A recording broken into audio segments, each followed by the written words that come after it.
their feet at Love's Field as we get set for Game 2 of the Super Regionals. The Sooners trying to become the first team in 2024 to punch its ticket to Oklahoma City. Jada Coleman stands just outside of the batter's box. Danley indeed is the starter for Florida State. What'd you make of the lineup magic from Lonnie Alameda, DJ? We were talking about it, how it looked hard to believe that Reed was going to start this game. Although the fact that it's one of two things. Either they stuck Reed in the DP or the starting spot and now have her in that flex position to just keep that in the back of OU's mind, or she's healthy. I mean, that's pretty much where we're at. So lefty-lefty matchup to get this game started. First pitch, Coleman swings and rips it foul down the first base line. Strike one. Jada last night went 0 for 3 with a run scored. Florida State, a little different defensively. Kerr is in center tonight. Harding is in right. Kaylee Mudge back in the starting lineup after getting pulled last night. She's in left. Battery of Danley and Edenfield with Ross at first, Flaherty at second, Issa Torres at short, and Beecham at third. Here comes the 0-1 pitch to Coleman. That skips before the plate for ball one. White jerseys with red numbers and, let me rephrase that, crimson numbers and crimson Oklahoma across the chest with the crimson pants, the white striping. 1-1 bounced at the plate, foul.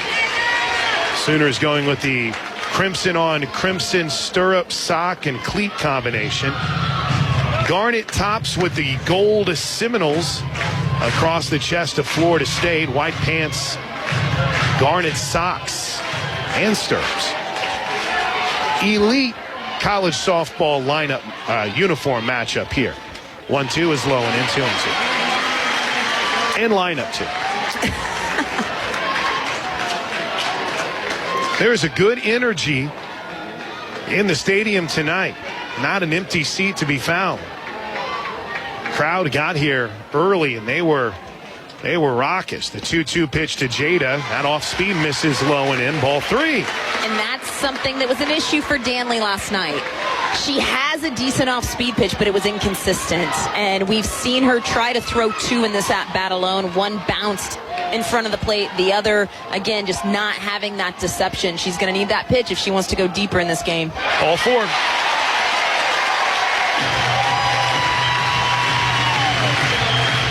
So similar. Well, here is Tiare Jennings, who now sits 3rd all-time in career home runs after hitting career home run number 95 last night. She's tied with Lauren Chamberlain, obviously. First pitch to Jennings is in the dirt, ball 1. What you see? That pitch right there, again, missing in the dirt, and she's missing in the dirt with it a lot. Really want to see these base runners recognize that and read the down angle immediately. Try to take an extra bag when she's throwing that pitch in the dirt. 373 average for Jennings on the season. She takes ball 2 out. There was a 6-game stretch near the end of the regular season where Tiare struggled. Finale of the Houston series, the UCF series, and the first 2 games of the OSU series. 2-0 pitch headed home. That's in for a strike, just barely over the outer edge of the plate. In that 6-game stretch, Jennings went 2 for 24. Since, she's had a hit in 7 of her last 10 games and is hitting over 400 in the final 10 games. The 2-2 is an off-speed that doesn't quite find the zone, ball 3. We talk so much about, I mean, there are so many superstars in this lineup, but you really, I have kind of said this all season, this offense goes with Jennings, and I don't think that it was a coincidence. 3-1 is popped up, shallow right field. Racing in is Harding. She makes the catch, though. Kind of made the routine look a little bit spectacular there, out number 1. 7 of the last 8 games for Jennings, I should say. In those last 8 games, she's hitting .400 with 4 home runs and 8 runs scored. So she has been clicking when the Sooners needed her to. But she pops out here, 1 away for Ella Parker. Freshman of the Year finalist. First pitch, she wanted to, checked her swing and take strike 1 on the off speed. Better spot on that off speed? Yeah, I mean, it's still kind of, I think she's still searching for, because that feels a little elevated, right? So finding that spot of getting it out of the dirt, but still keeping it below the belt. Like that one. That was a good one. Strike 2, Parker buckled at the knees. And you could see that fall off the table. That's the changeup that she's been searching for.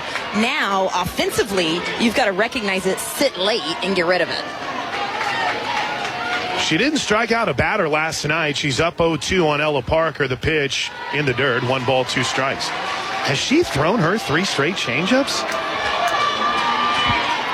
2 for sure. The last one, again, kind of that off speed that's getting buried in the dirt, but if it's working and you've got people off balance, why not? 1-2, bounced over the head of the third baseman, Beecham into left field. Ella Parker works the dirt. The Sooners have something cooking in the first. 2 on, 1 out. Here's Alyssa Brito. The high hop, and that pitch a little elevated, and the freshman just taking it and pounded into the ground, kind of like a uncalled chop. Love it. And the speed of Parker. I mean, no one made a play on it, but even if they had, I think Parker would have had it beat. Beecham a little undersized over at third. .410 average for Alyssa Brito, who takes ball 1 in the dirt, who had a historic night for the Sooners last night. The 3-hit game ties the mark for most hits in a super regional game for Oklahoma and an individual single game. Here's the 1-0 to Brito, headed home. Check swing on an off speed that misses low. She is just peppering him with the changeup. Well, and I feel like they're kind of taking the approach so far with the pitch calling of try to get him at least a little bit out on their front foot. If this one's anywhere near the zone, Brito's hitting it to the moon. 2-0 is a little bit low away, ball 3. But you can just kind of take in the approach of, well, they're not going to hit a changeup hard. Now the deal is you got to throw for a strike. That's right. She hasn't yet.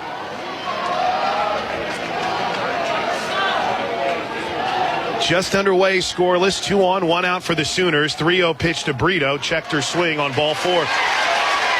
Coach Gasso telling us in the pregame show that Alyssa Brito doesn't even have to look for the green light 3-0 because she always has it. Last night she had a 3-0 pitch over the center field wall. Or I'm sorry, the 3-0 pitch was the line drive that just skimmed over the top of the left field wall. I love that Coach Gasso said she's such a great 3-0 hitter. Usually, you don't get to find out how great of a 3-0 hitter someone is.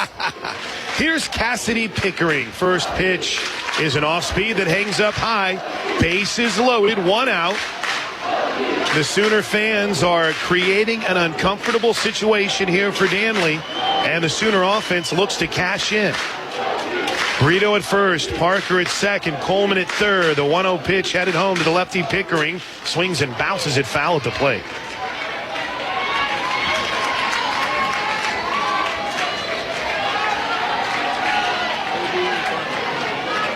It's been a day of some tight games throughout the super regional action. Fun to have softball all day long knowing this is looming. The 1-1 is a good pitch on the inside edge for strike 2. 2 for 2 last night for Pickering with a couple of walks, drove in a run, scored a run. 1-2, expecting the off speed. Pickering's got to sit late here. Here comes the pitch. Popped it up, shallow left field. Racing out, though, is the shortstop Torres to make the catch. And now the Sooners will have to go with 2. And here comes Kinsey Hansen. She homered last night. What'd you see that Danley was able to do there to get Pickering so off balance? I think Pickering was sitting late. I think Pickering was expecting off speed in some way. We've seen so much of it from Danley, especially in the 1-2 count, and then Danley came in with a little bit of speed, and you could just see that Pickering was late and got jammed. She starts with some heat. Strike one to Kinsey Hansen. 9 home runs on the season for K9.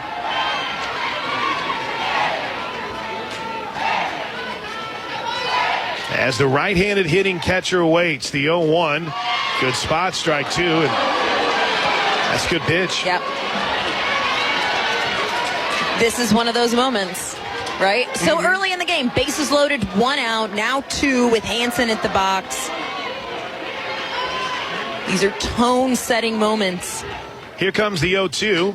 Hansen reaches, slow roller to third. Beecham will glove it, take it to the bag, inning over. Yeah, that was probably going to be strike. She felt like she had to reach out and make a swing on it. She just was out in front of it. To the bottom of the first inning, Oklahoma and Florida State are scoreless. DJ, hope we don't have one of those missed opportunities conversation in the postgame because, boy, it seemed like a great chance in the first to make a statement here. You could see, again, 2 walks in the inning and then just not getting that timely hit.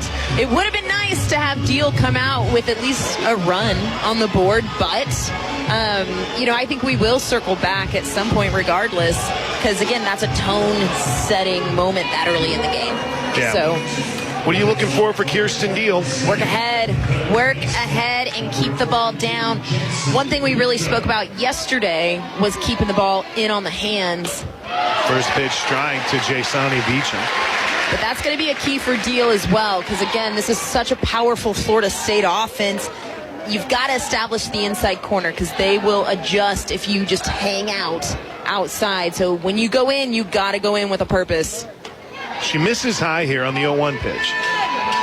Deal was the topic of a lot of concern after the regionals because the Sooners didn't throw her in regional action. As Kirsten rocks and fires with the 1-1. That misses low, 2-1. Well, we heard Coach Gasso say it in the pregame of wanting to get some of the youth out there in these situations. And Deal has shown that she can handle it.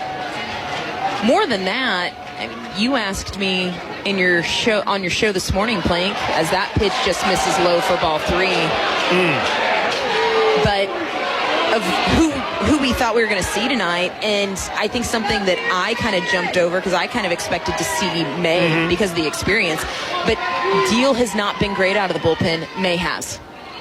3-1 pitch. Pop fly down the right field line, slicing into foul territory and out of the reach of Picker. Update from Austin. They're in the bottom of the 7th inning in the Austin Regional. Texas down 6-0 headed to the 6th. Have put 5 on the board thanks to a grand slam home run and a bottom of the 7th solo home run from Reese Atwood. They trail A&M 6-5 with 2 outs in the bottom of the 7th. 3-2 pitch, little one hopper over to Sid Sanders. She'll tag Beecham for out number 1. A little chippy. I got a little chippy there at the end of that. I love that pitch, though. Talking about establishing the inside corner, Beecham getting sawed off. It's a great location. Ball game in Austin. Texas A&M has beaten Texas 6-5. The Aggies are 1 win away from eliminating the Longhorns. First win over Texas in a super regional for A&M as the first pitch to Kaylee Harding misses outside. And A&M's looking to make its first trip to the Women's College World Series since 2017. And there is a party in Austin right now.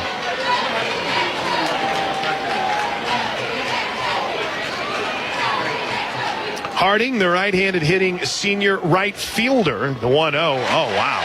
Deal absolutely pulled the string on an off-speed, and I think Harding might have got a piece of it, but she drilled herself in the ground for strike 2. Just underway, scoreless, bottom of the first inning. Sooners stranded, the base is loaded in the top half of the first. 1-1. Good spot. Strike two.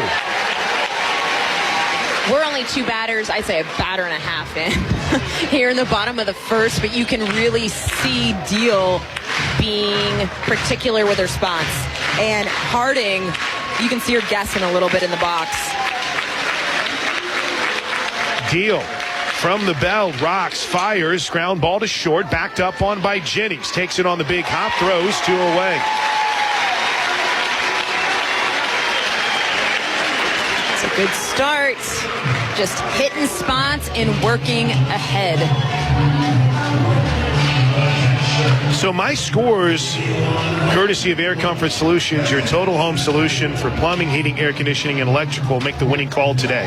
A&M takes game one 6-5. They'll play again tomorrow night at 6 p.m. Baylor first pitch, a little bit low, ball one. Tennessee came from behind to beat Alabama 3-2. Missouri falls to Duke 6-3. Just getting started, Arizona and Oklahoma State. LSU Stanford later tonight, as is UCLA Georgia. UCLA up 1-0 after their 8-0 win last night. Here's the 1-0 to Edenfield. Pop foul off the net, strike one. Didn't like where that pitch was, though, I'm not going to lie. Yeah, the height was not outstanding. It was a dangerous spot. Lonnie Alameda, like we see sometimes in this sport, does not coach a base. She has Travis Wilson over at third. Kaylee Rafter at first. What a spot. The 1-1 pitch is in for strike two. Rafter was elevated from volunteer assistant coach to the third assistant. So it's a crew that's been together for 3 seasons. But Troy Cameron has been there 5 years. Travis Wilson 13. Here's the 1-2 pitch from to Edenfield. Popped up right side. Who's got it? Torres is calling off everybody. Makes the catch. Inning over. What a start for Kirsten Deal. She sets down the Florida State Seminoles in order. 1-2-3. How about that, kid? We head to the second. Oklahoma and Florida State are scoreless. This is Sooner softball from Learfield. That's all they are.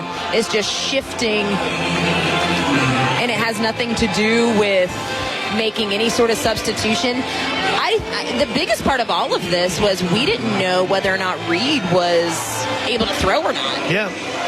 She's looked pretty good in her warm-up tosses. She has not pitched at all since April 21st. When you look at the overall stats for Florida State this season, she's among those who have seen, I guess the best way to put it would be quite a bit of action for Florida State. I mean, we've talked about it being a young staff. Ashton Danley leads with 43 appearances, but Reed is second with 30. So this is her 31st appearance. So that gives you an idea of how much she was used.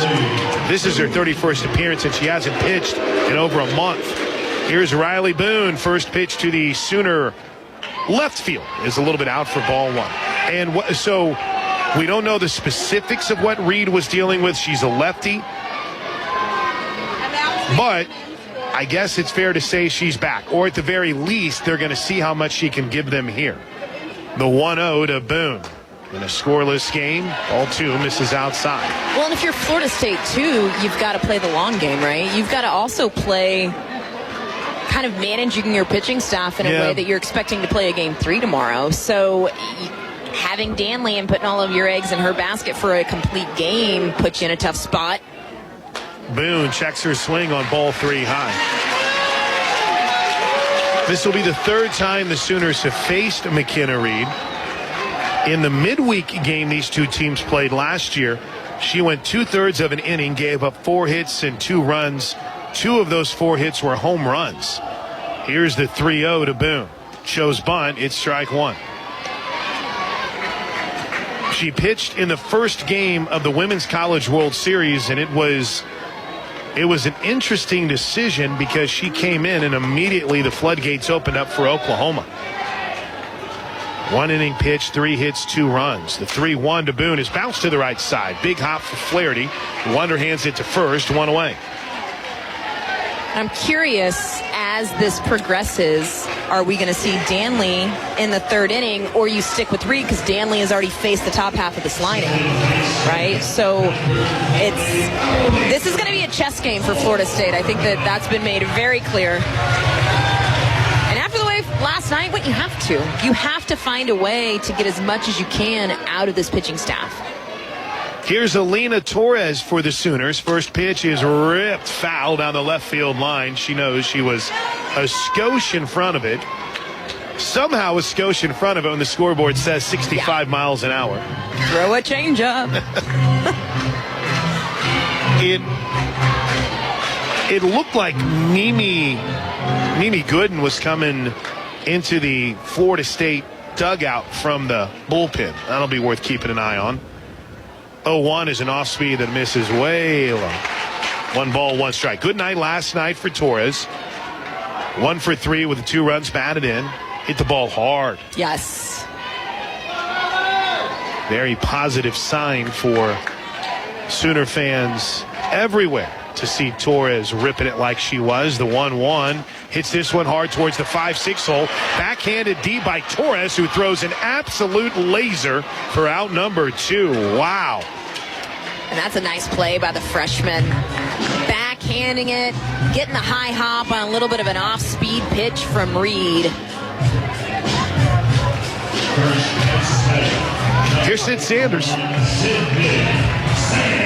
That was a Grace Lyons type play. It just to looked be so honest with you. smooth, man. It was so smooth, and just a freshman. First pitch to Sydney Sanders. It's an off speed that drops in for strike 1. Pretty good start here for McKenna Reed in her first outing since April 21st. Think about this. She hasn't pitched for Florida State since the spring game, and that seems like a really long time ago. Here's the 0-1. Sanders just hit one to the moon, foul. Fresh arm, I guess. That ball went all the way. What is that, gate 2? Yeah. She turned on that one, and I think it hit right off of gate 2 on the concourse down the left field line. But she's behind on the count, no balls and 2 strikes. Had a hit here last night, drove in a run. And at the moment had put OU in run rule territory. The 0-2 is up high, 1-2, 65 miles an hour on the 11th pitch of the inning for McKenna Reed. And this is where I want to see Sydney Sanders take anything hard the other way and be on time for the off speed. Here comes the 1-2 pitch to Sanders. Up high, 2-2. Good take.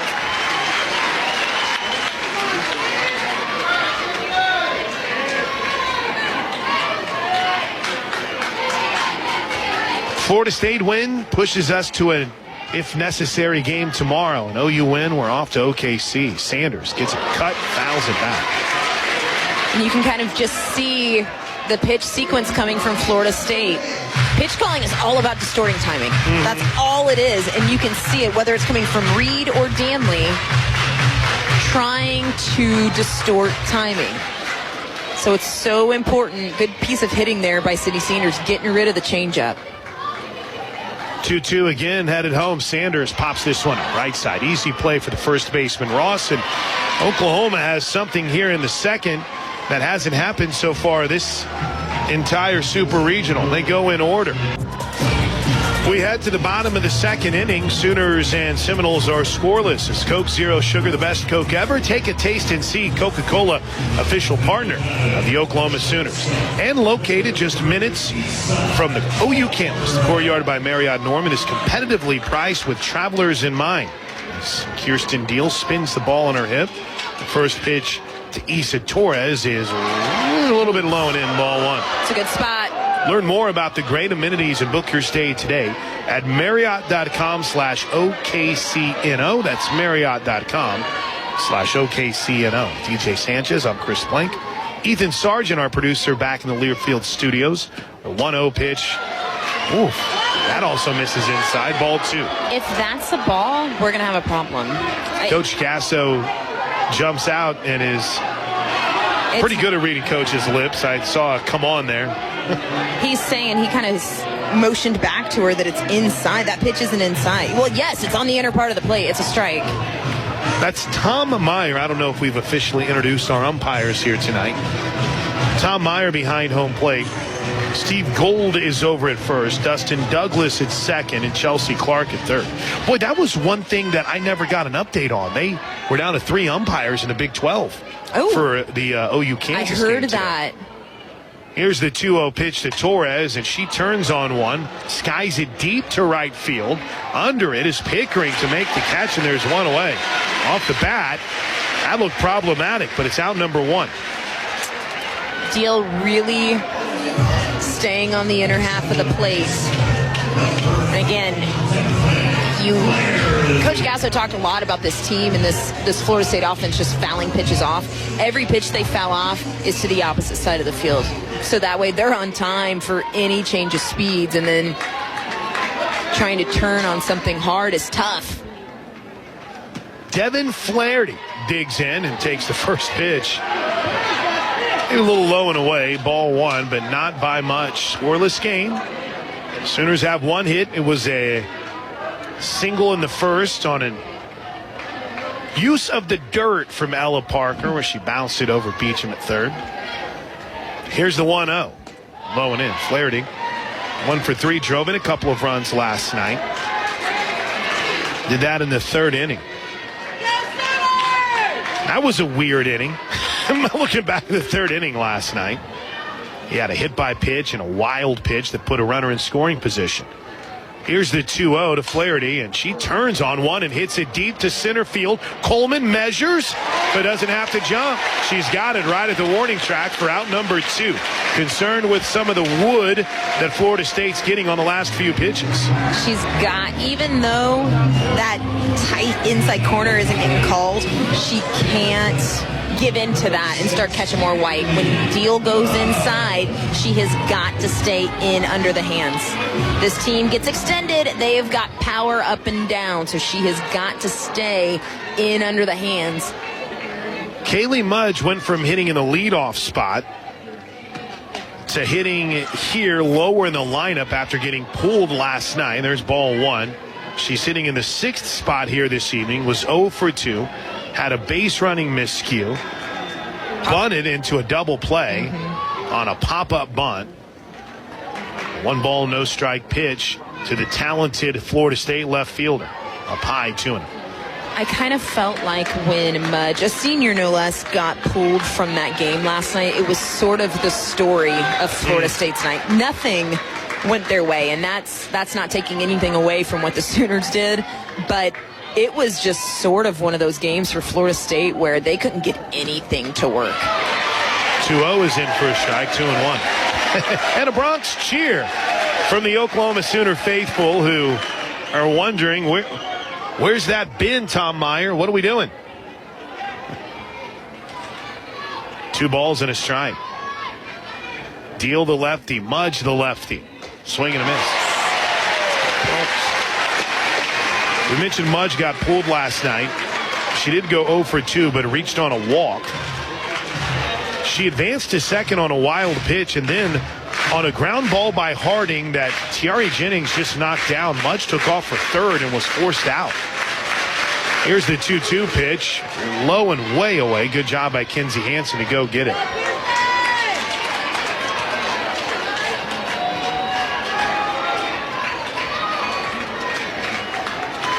Scoreless game. We're in the 2nd. Full count. Deal looking to make quick work of the Seminoles here in the 2nd. The pitch. Ball 4.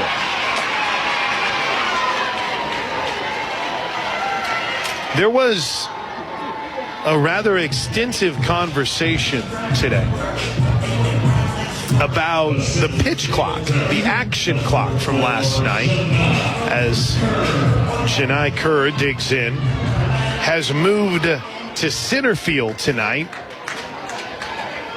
and whether or not there was a quick trigger on the start.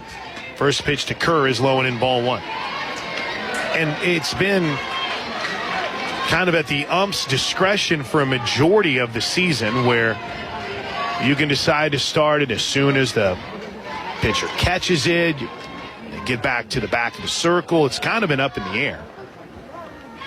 Here's the 1-0 pitch. Ground ball right side, backhanded by Sanders, but it hits off her glove. Actually hit the runner after ricocheting off the glove of Sanders, and everybody's safe. All right, Sid, take it off. And that is a tough one because that's usually a play that Sid Sanders makes. I bring up the pitch clock because it seems as if tonight the start of it has been a little bit more deliberate and have given a little bit more time. I will say that the tempo of last night's game just did not. It wasn't there. First pitch to Ross is a strike. Maya Ross. Looking in the on-deck circle, that is indeed Ashton Danley, so she will hit, or at least she's slated to hit here. The 0-1 pitch, fouled off. Good cut by Ross, and quickly deal after the walk, and they did ding Sid Sanders with an error. Trying to work around it. Ahead on the count, no balls and 2 strikes. Crowd comes alive. First and second for the Noles. 2 outs here in the second. Scoreless game. The pitch from Deal. Ground ball left side, backhanded by Brito. Steps on the back. Foul ball. It's a good 2-strike pitch from Deal.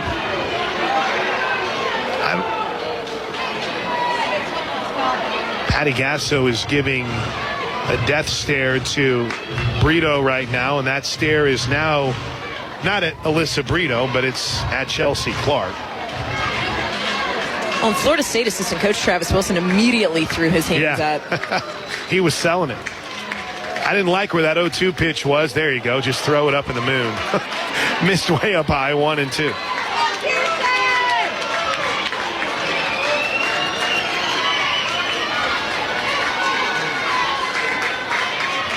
One ball, 2 strikes.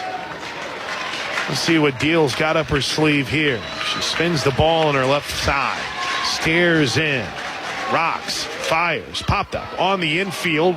Diving catch. No, it popped out of the glove of Deal, who stumbled, and that ball was put in an absolutely perfect spot.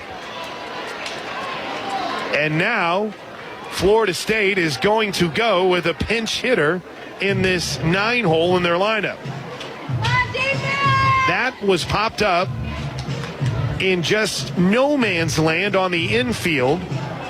Deal, I don't know if that's supposed to be her ball or not, but nobody was near it. That's not Deal's ball. I absolutely love the effort. But Sydney Sanders, she was deep. I mean, again, it was in no man's land, but between Torres and Sanders, someone has to take charge on that. Mm-hmm. It's not like it was a low-hanging. It wasn't sky high. It wasn't a Texas leaguer, but I mean, it was in the air long enough that somebody should have taken charge. And I think, not having it on replay, but I think Sid Sanders almost retreated back to the bag instead of going for the ball. She's got to go for the ball.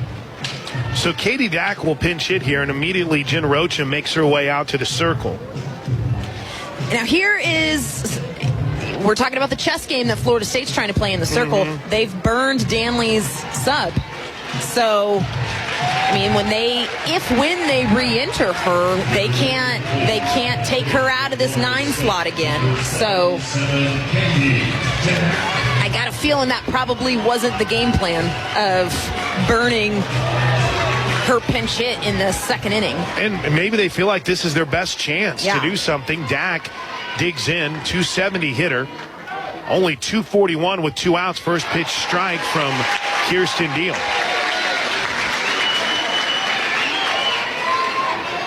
Dack was a regular part of the lineup last year, hit a home run off the Sooners, in fact. She has 3 of them this year.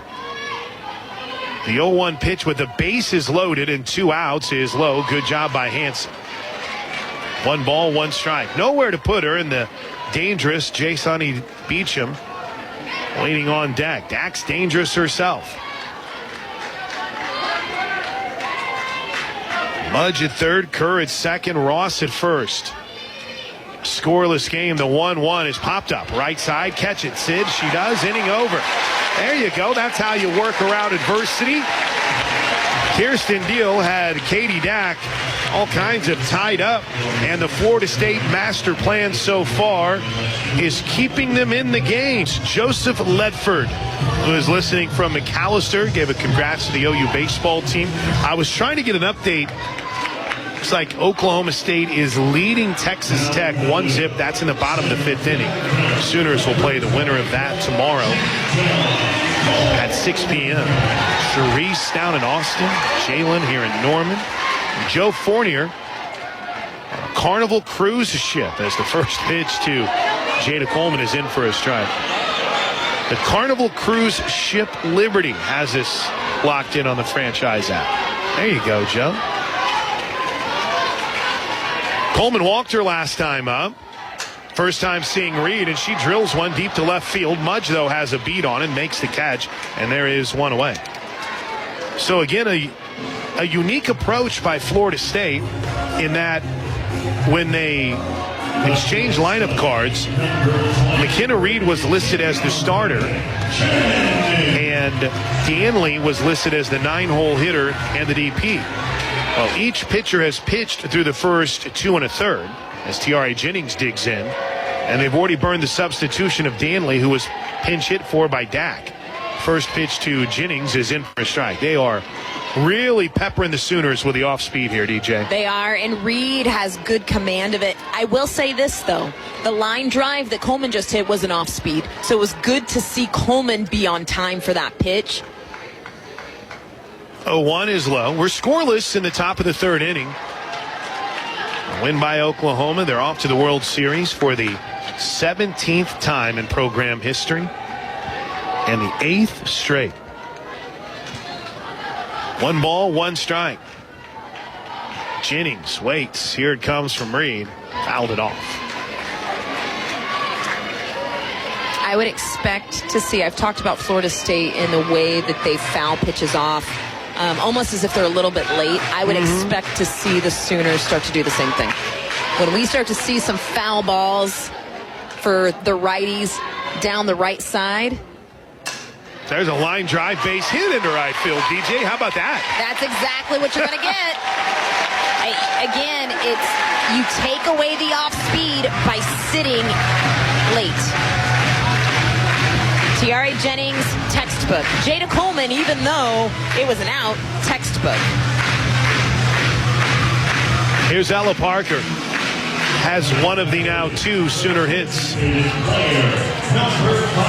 Parker went 1 for 3 last night with a home run. Parker went 1 for 3 last night with a run scored and a walk. First pitch in the dirt. Wild pitch off to second goes Tiare Jennings. That'll put a runner in scoring position for the Sooners with 1 out here in the 3rd. NCAA tournament so far with her hit in the 1st. Ella Parker is now 7 for 15 in her first ever NCAA tournament. Not bad. The ball and no strikes with a runner at second. The pitch from Reed is a wild pitch again. Off to third goes Jennings. That might have been a pass ball, actually. Yeah. That should be a pass ball. Adenfield tried to backhand it when she slid out, and now she's going to call time. And here comes Lonnie Alameda. This feels so similar. It's just on the different. You watched Florida State offensively run themselves out of innings. Now we're watching Florida State on the other side of the ball kind of generate some momentum for the Sooners. I mean, this has been kind of the story of the weekend so far for Florida State. I say weekend, it's only Friday. That's right. It's just you get that early start, so you kind of feel a little bit different about it. I wonder how much of the conversation from Lonnie Alameda to McKenna Reed is also, hey, how you feeling? Yeah. Where are we health-wise? Again, this is the first appearance for her since April 21st.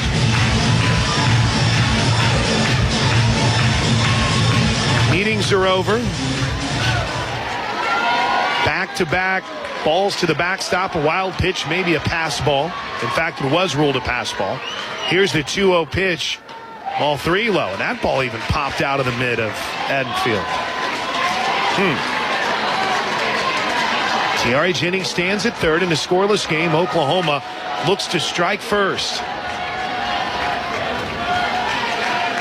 Here comes the 3-0 to Parker. Ball four.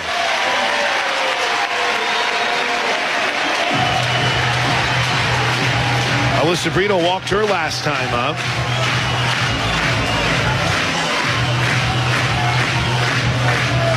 Something that's been interesting for me to watch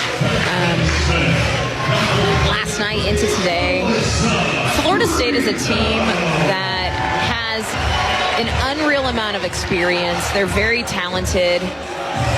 But what? Brito did not get in the batter's box by 10 seconds on the action clock, which is kind of BS because I don't think anyone was set, but here we go.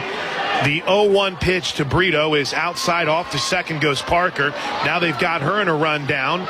She's going to get back to first. Now she's racing to second. Here comes Jennings trying to score. They threw it away. They threw it away. Ella Parker on the double steal was able to stay in the rundown long enough to allow Jennings to score from third. And Ross from over at first airmailed the throw to home plate. It's 1-0 Sooners, but Parker was thrown out in the rundown. But that's as good as a sacrifice coming from Parker. That was executed perfectly. She got Ross to chase her and take her away from home plate. Great jump by Tiare. Perfectly executed. And a 1-1 pitch misses outside, 2 balls and a strike. But to kind of get back to my point about Florida State, the demeanor shift has been, and we saw it last night, we're starting to see it again. So getting that run on the board in the fashion that it happened, it's putting pressure on Florida State, and I feel like you can see it all over their body language. Ball 3, 3 balls and a strike. 3 balls and 1 strike. There we go. Cassidy Pickering waits on deck.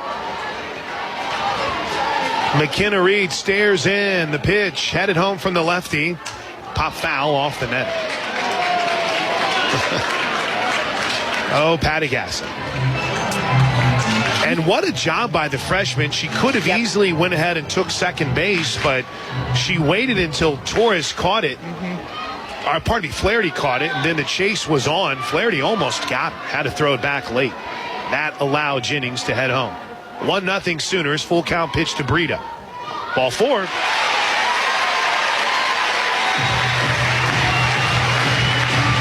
At this point, Reed having a hard time finding the zone.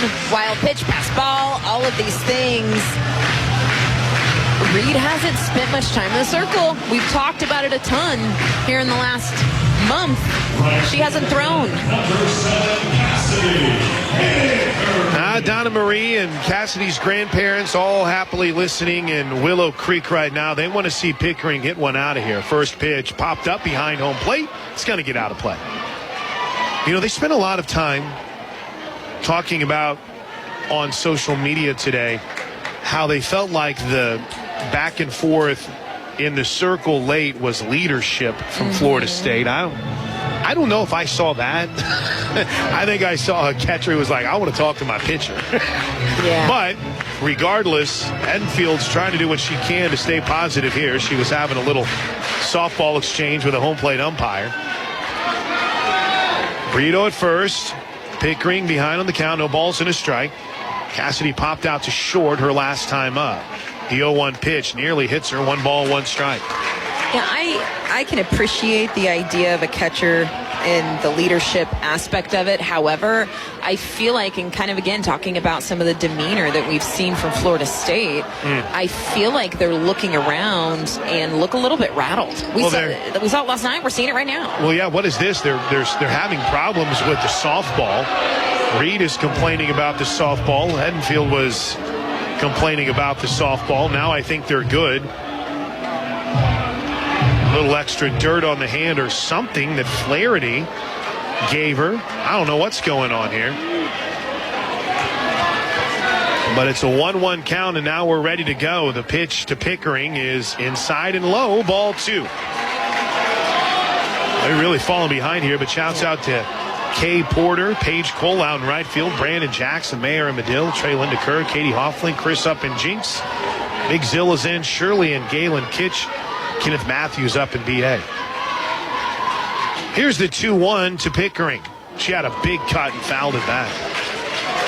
This is Love and is tuned in from Lake Texoma, Chris Berry and Enid. Our buddy Mark Worley checking in with Heidi. They're in Edmond. Good to see Mark as an Okie now. No longer just a de facto Okie for our buddy Mark Worley. Aaron and Chelsea in Colorado Springs.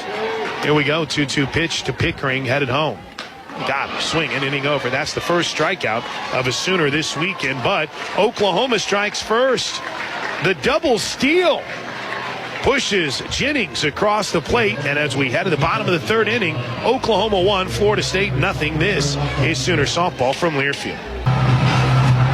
Joy has quite the setup watching Diamond Sports from Tulsa. She's got all 4 games that are currently in progress. Update from Stillwater, by the way. Oklahoma State out to a 3-zip lead on Arizona as that game moves. Well, no, 2-out single keeps the inning alive for Arizona in the top of the 4th inning. They're down 3-zip. Julie Chambers has his, Bob Holland in Holland, Iowa, Bruce Burdett and the OU Birmingham crew. Jasani Beecham takes ball 1 as we start the bottom of the 3rd with the Sooners up 1-0.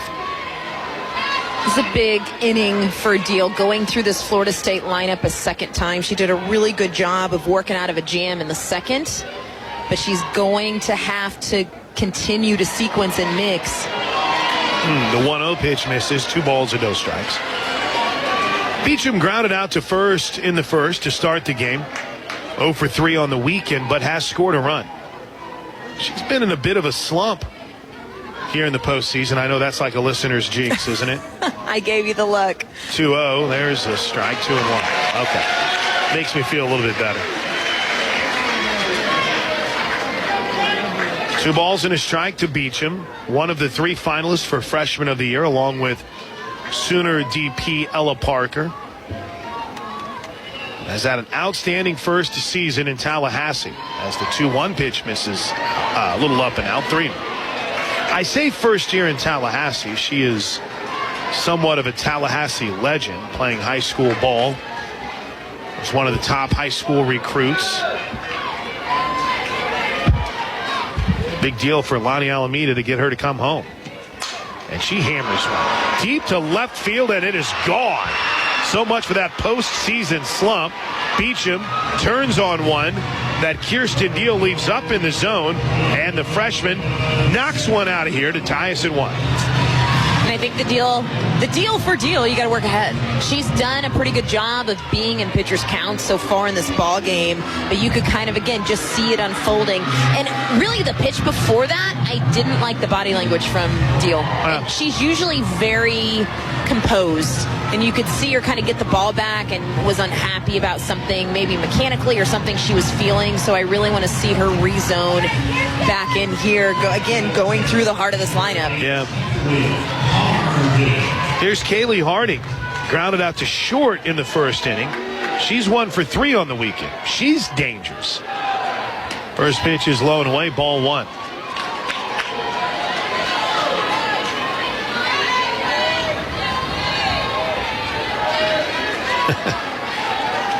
One ball, no strikes. 1-1 game. Each team now with 2 hits. And K9 and Kirsten Deal are going to talk it over a little bit. I think Hansen sees it a little bit. I always feel like Deal is very even keel.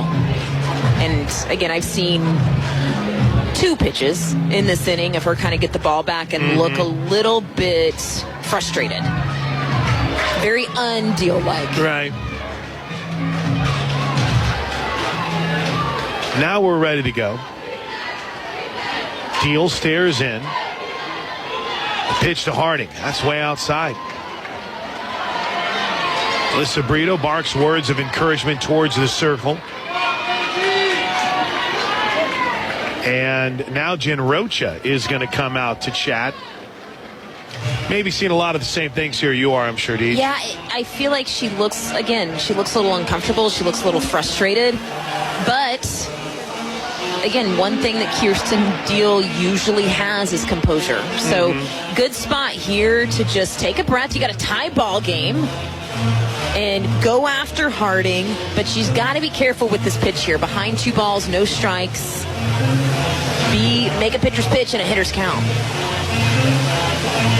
Won't see a pitching change here, just a long conversation. Jeremy Davidson has us synced up in Issaquah, Washington. Zane and Jana checking in from North Huntington, Pennsylvania. Adam is on the combine in Kingfisher.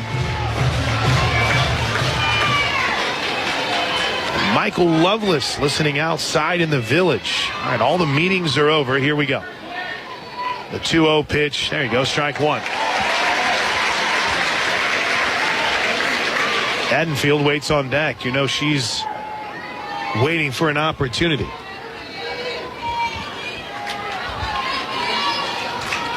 Two balls and a strike. Deal spins it, fouled back by Harding on a pitch that climbed the ladder, maybe a little bit up. Pretty good location.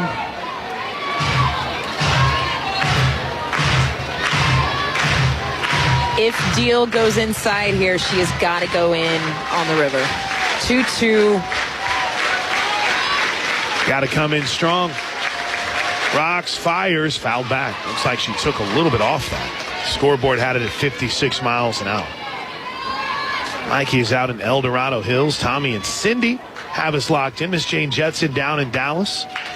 Mo Sooner and the McKinney family synced up in Houston, and Lisa in the Oklahoma Panhandle.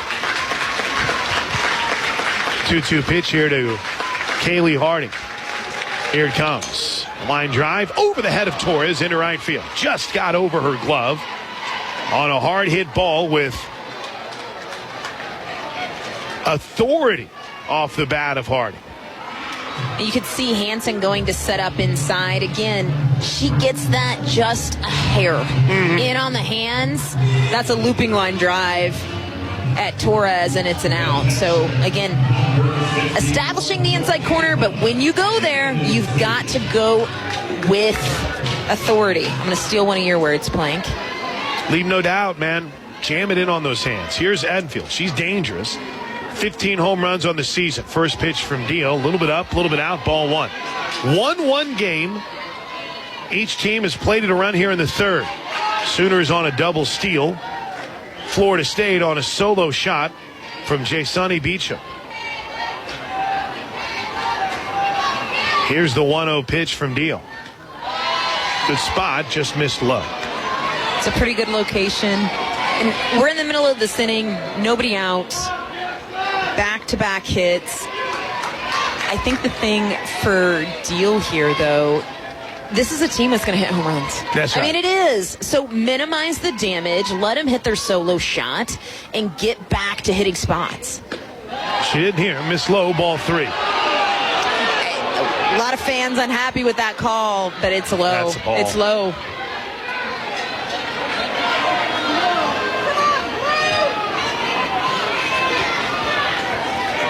We got Peyton Monticelli up in the pen. She was throwing a little bit yesterday, too. Here's the 3-0 pitch. Be careful here. Strike 1. Edenfield started jogging down to first base. I think the interesting thing about Monticelli against this Florida State team, she throws so hard. If she can just run a ball inside and then maybe get something in the river, she's going to get chases. It could be an interesting matchup. 3-1, popped up, right field. Pickering has a beat on it, comes charging in, makes the catch, 1 away. That's a dangerous battery tire. Huge out in a dangerous count, and Deal just hitting a spot. Number 3, Issa. There's Issa Torres. Our buddy C. Mills has us locked in. Joel down in Rogersville, Texas. This is going to do it for Kirsten Deal as Patty Gasso makes her way out to the circle. We'll have a pitching change. Lindsay is listening in the car as they've decided to head down to Arlington to watch the boys play for a Big 12 title tomorrow. depending on where you're driving from, they may still be playing by the time you get there. I mean, it's the Oklahoma State game was just, let's see, when did I last check that game for Oklahoma State? That game was only in the 5th inning. Patty Gasso is going to turn to Carly Keeney here. And the Sooners feel like this is a really good matchup. They just need to make sure that, speaking of hitting spots, Carly Keeney is hitting her spots. And Keeney had a little bit of a rough outing in the regional. But we've talked with Coach Gasso a little bit about the pitching matchups. You've got to be very particular with who you're putting out there against this Florida State team. So Keeney is a good matchup, but she has got to come out of the bullpen and she's got to settle in quick. So Carly Keeney will be called upon out of the pen. A couple of quick thank yous. Krista Morris checking in from I-40 westbound in Arkansas, heading home from a graduation in Tennessee. Congratulations. Curtis Boyston's got us locked in on the Varsity app.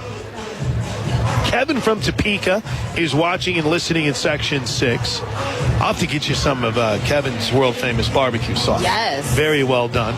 Uncle Chris is in Area 51. No. Uncle Chris has checked in from down at San Antonio. He says this series has a feeling like it's in Area 51. I don't disagree. The weirdness. Charissa checking in from Playa Blanca, Costa Rica. EA Fat Boy on the back porch today. Papa Wheelie out in Choctaw. Good to see you back. The Wall family is listening in the car on their way to Lake Eufaula. Adriana in Dallas from a hotel in Wichita, Kansas. Liz from Oshkosh, Wisconsin is tuned in. And our buddy Tim Fanning synced up at home in Bartlesville. Keys here for Carly Keeney. Throw strikes. Throw strikes. She just threw all of her warm-up pitches. She didn't throw a strike. They were close, but they weren't strikes. So she's got to get into this game and establish the zone quickly. She does not have time to kind of mess around and kind of find her groove. She's got to do it now. Providence, Kentucky product by way of Liberty transferred to the Sooners after an outstanding career in the A-Sun. First pitch to Isa Torres is in for a strike. There you go.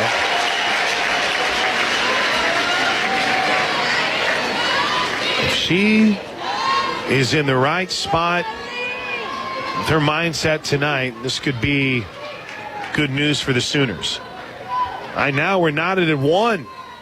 Here's the 0-1 pitch. Torres hits it hard the other way, but foul. Strike 2. Well, and she's such a different look from Deal 2. So coming in out of the bullpen, has a little bit of extra velo behind it, a righty, so just changing the look completely, but 2 strikes quickly. I love to see Keeney kind of, again, getting in the groove quick. Crowd claps as she brings home the 0-2, hit foul again. Keeney leads the Sooners. This is her 24th relief appearance in 24 relief appearances. Has recorded one of the club's 2 saves this year. She has the lone hold. She's 2-1 out of the pen with a 2.26 ERA, limiting opponents to a 620 OPS. 0-2. That skipped well before the plate. Good job by Hansen, as Harding will stay at first. I've been a little surprised. I mean, Florida State steals a lot of bats. And it's respecting the arm of Kinsey Hansen, but there have been some pitches that they haven't even attempted to take off on. 1-2. There's another one outside and in the dirt. That wasn't necessarily too close either. You mentioned they've stolen some bases, DJ. They were 85 of 100. Yes. Coming into the season, or coming into this weekend. But you just kind of expect a team that's not aggressive of kind of getting better reads in the dirt. 2-2 is popped up. Left field. Riley Boone ranging back towards the track. Makes the catch short of it. And there's 2 away. It's a good start for Keeney. Devin Flaherty. Holding a look to this game with the leadoff home run this inning by Jasani Beecham. We're knotted up at 1, and there's 2 outs, a runner at first for Florida State. And here's Devin Flaherty. Drove in 2 last night. flight out to center in her only at bat that came in the second inning off deal. First pitch from Keeney. Oh, that's a strike. We'll take it. All right. Home plate umpire Tom Myers seeing the movement a little different from Keeney. That has not been a strike all game. If it is, keep throwing it there because that's a tough pitch to hit hard. No balls and a strike. Keeney brings it home. Ground ball sharply hit towards short. Jennings will go the long way, throw to first, and that'll do it for Florida State. And a good start out of the pen for Carly Keeney. Retires the first two batters she faces. We head to the fourth. Oklahoma and Florida State tied at 1. Florida State will go to the pen, and we'll see Mimi Gooden, whom was a pitcher that we thought, could potentially start here yesterday with the ineffectiveness of Danley at points late in the season and obviously the injury to McKenna Reed. This is not some random out of their pen, but she has really struggled in her last few outings, DJ. But 11 games started on the season, 52 and a third. And as far as overall appearances, she's third for the freshman out of Milton, Florida, by way of Gaither High School. What do you make of this? It's a chess game for Florida State. I don't even know if it's chess, like checkers. They still have availability in Reed and Danley. Both of them are still available. Here's the thing I find interesting, though. I mean, Gooden, statistically, opponents are hitting almost 300 off of her. I mean, so you're midway through this game. First pitch to Hansen is low, ball 1-1 game. And statistically, she's the worst pitcher on their staff. Not saying she is the worst pitcher. She is a solid arm. But, I mean, it's tough when you've got Danley, who hasn't faced the bottom half of this lineup today. That's right. It actually looked pretty decent. Ground ball off the glove of Gooden to the shortstop. Torres throws, got her. That ball was smoked, and it rocketed right off the glove of the freshman, straight to another freshman, and there's one away for Riley Boone. Add it to the list of weird things. Weird, man. Overall, for Mimi Gooden, I gave you her starts, but this is her 25th appearance of the active Florida State Seminoles. She is third. Allison Royalty injured, out for the year. First pitch to Boone is outside, ball 1. Gooden's numbers 5-1 in 52 2/3. She has struck out 23 and walked 18.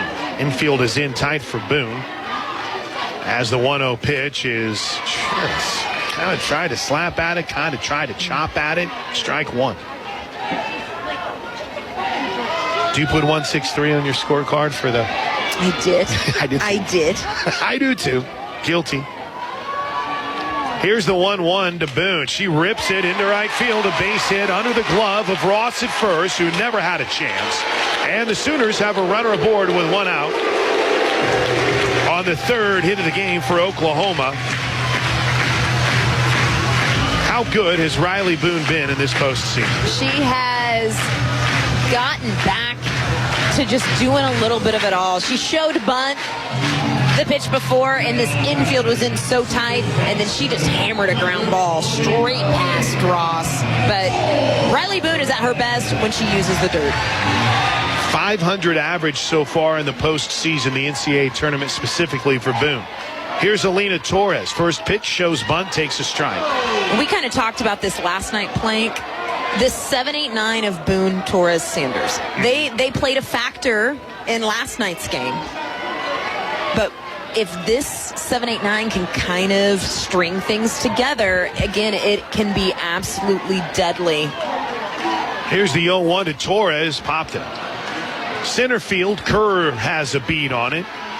She'll make the catch. Boone will fake a tag at first, and there's 2 outs for Sid Sanders, who popped out to first her last time up. Log on to Soonersports.com/kids for information about joining the Sooner Junior Kids Club. Presented by OG&E and brought to you in part by Orthodontics exclusively. Mathis Home and Devon Energy. Sanders is 0 for 1. You mentioned that pop out to third. We got a hit here last night, just her second hit of the NCAA tournament. She's currently 2 for 8 as that pitch misses high, ball 1. I think Boone takes off here at some point. Maybe if they can get to like a 2-0, 2-1, maybe a little hit and run, so Sanders doesn't have to think about it.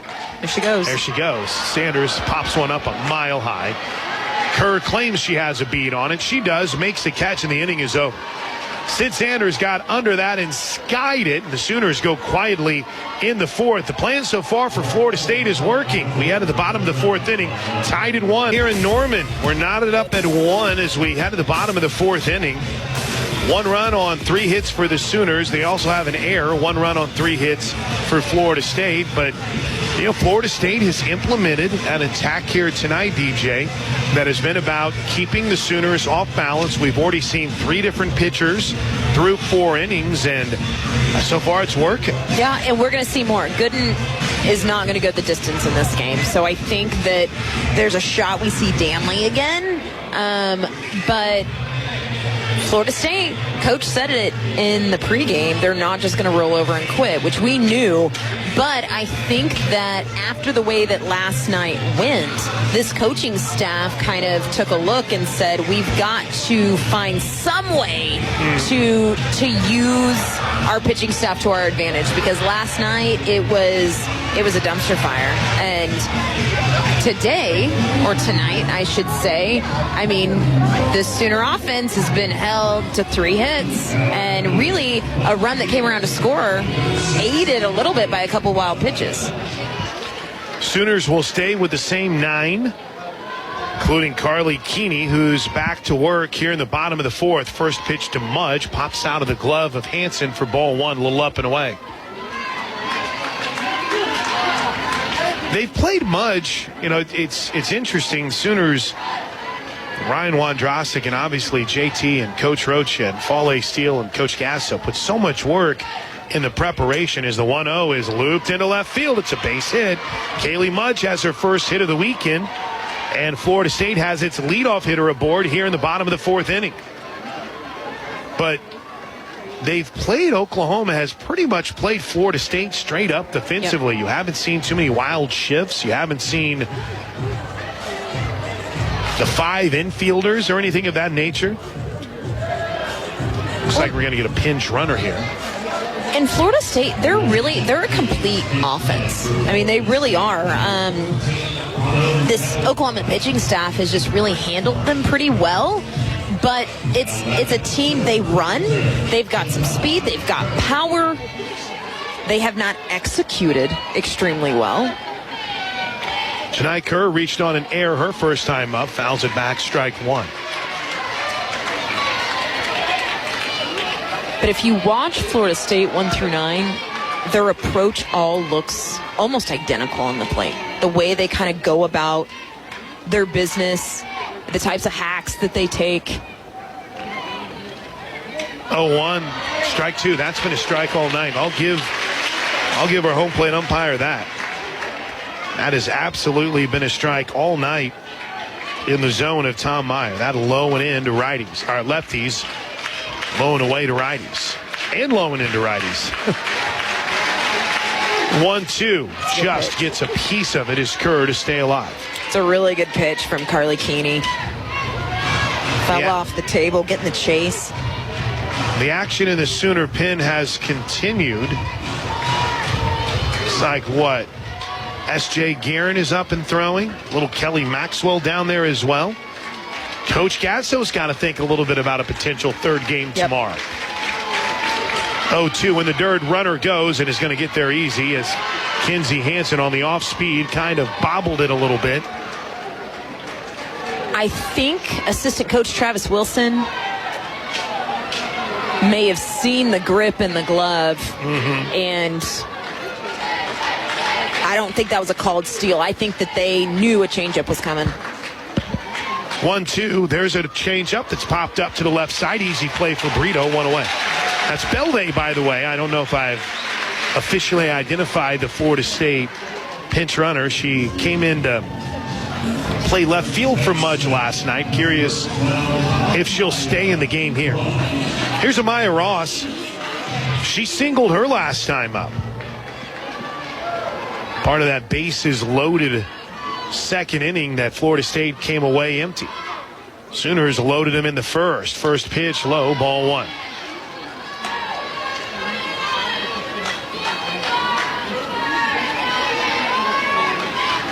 One game. Bottom of the fourth. Sooners are the visitors. Game 2 of the Super Regional.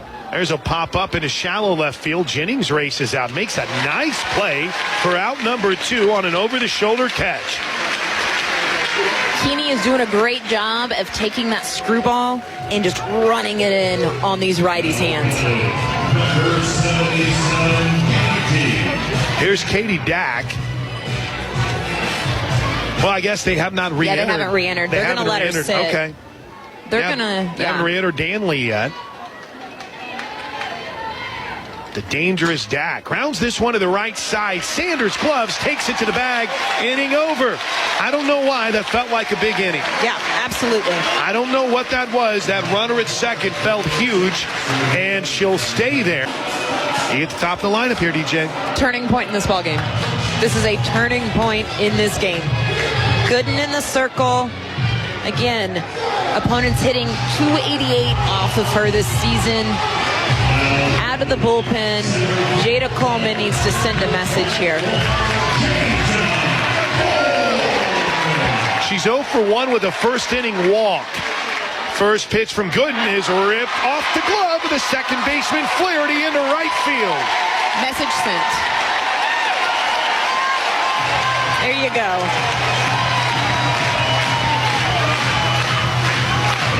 That was smoke. Here's T.R.A. Jennings.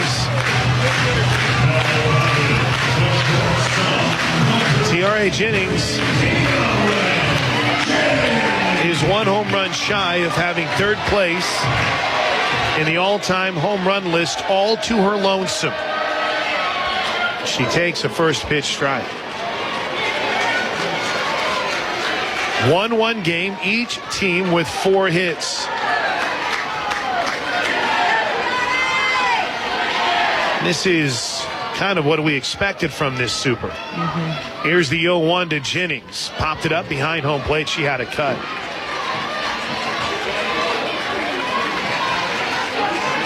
OU was just 0 for 2 in the game with runners in scoring position and just 1 for 7 with runners on base. The Sooners, though there's no outs here in the 5th, are looking for their first 2-out hit of the game. Here's the 0-2 pitch from Good, way outside. Coleman so far hasn't shown a willingness to be on the move. Doubtful we'll see it with 2 strikes. Yeah, and the way that T.R.A. Jennings has been seeing the ball. Don't want to risk it. Not at all. T.R.A.'s 1 for 2. The run score.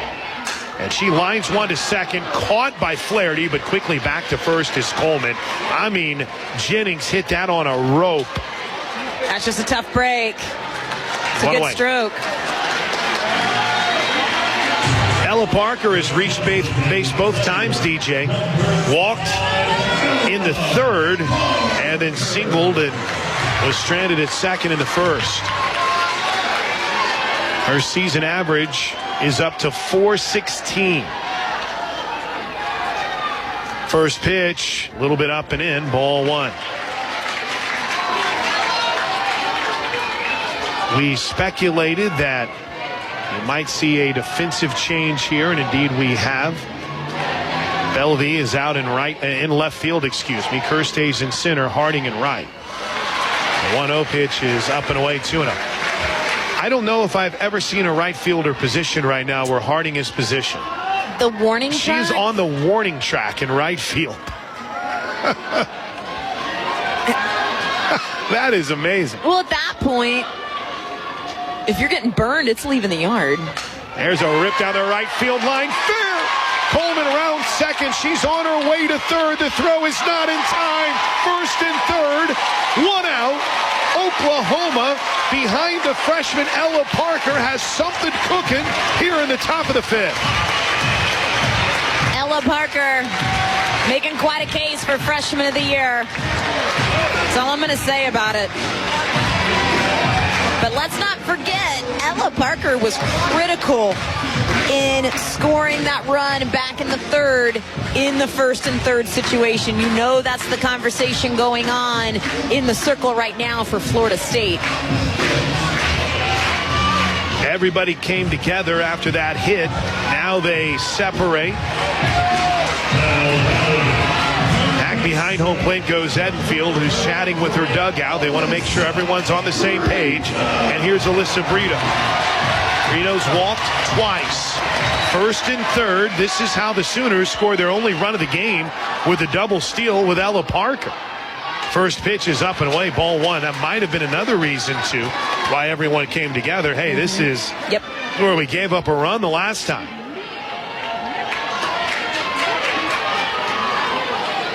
Or Alyssa Brito could just hit one to the moon and make this a 4-1 game. Checked her swing on a pitch a little bit up. 2 balls and no strikes. And here comes Lonnie Alameda. Now you're behind 2-0 right now to Brito, who is every single take also is just competitive that she has had. You can see she's on time. She's seeing the ball well.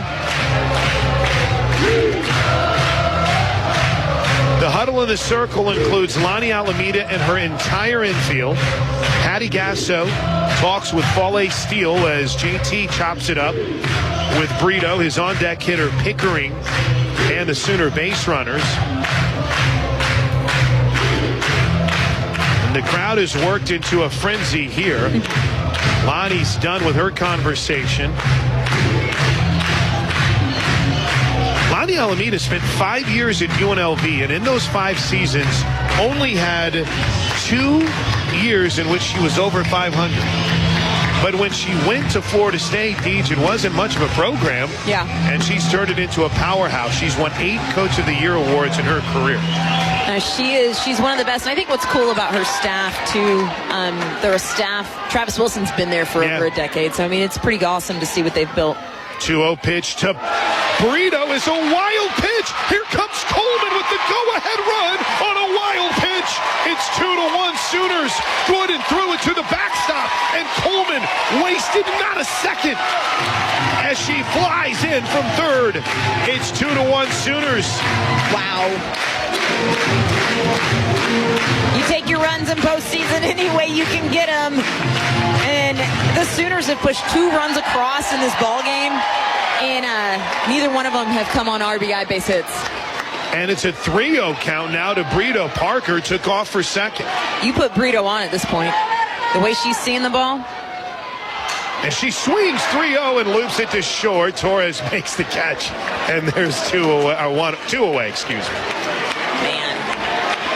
She always has that green light 3-0, and she thought she got one, but was just a skosh out in front of it. She put a good swing on it.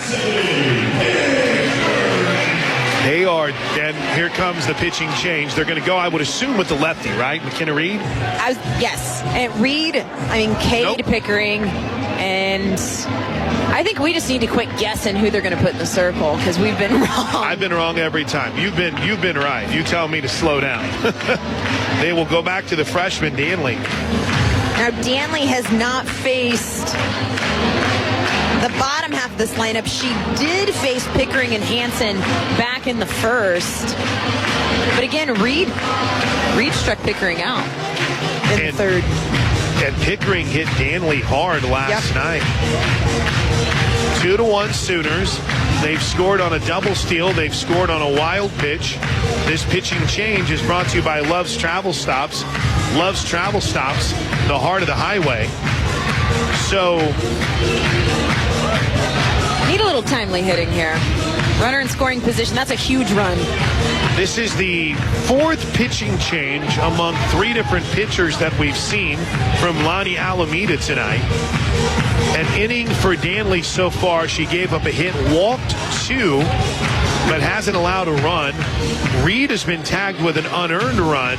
Good An inning and 2/3, 3 hits, and that wild pitch. So far, 4 walks for Florida State pitching, 2 wild pitches, and they've only allowed 5 hits. So back to Ashton Danley here. Again, this has not been an offensive explosion for Oklahoma. 5 hits, but the 2 runs, they haven't been RBI, right? Like, they haven't been hits. It's been a wild pitch and a first and third play. Now, that first and third play was big time.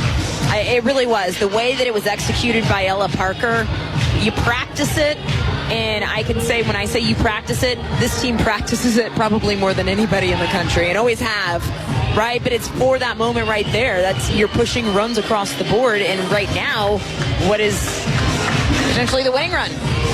Scored on a wild pitch. All right, warm-ups are done. Back to work for Danley as the gorgeous Oklahoma sunset has created the red clouds that cascade across Love's Field. Lefty. First pitch to Pickering is in the dirt, bounces twice, ball 1. Danley points it herself. Yeah, you threw the pitch. And here's the thing about Danley. I mean, she threw the first inning. It took her a minute to find the zone. Then she looked pretty solid. Yeah. But, I mean, coming in after sitting a few innings, she didn't find the zone early last night in her start either. 2-0 there, or 1-0. There's a strike, 1-1. They're starting that action clock a lot quicker now as we get a little bit later in the game. Almost as soon as Danley caught that pitch, or that throw back to the circle, the clock had started. 1-1 to Pickering. A little bit in, 2-1. It's a good take.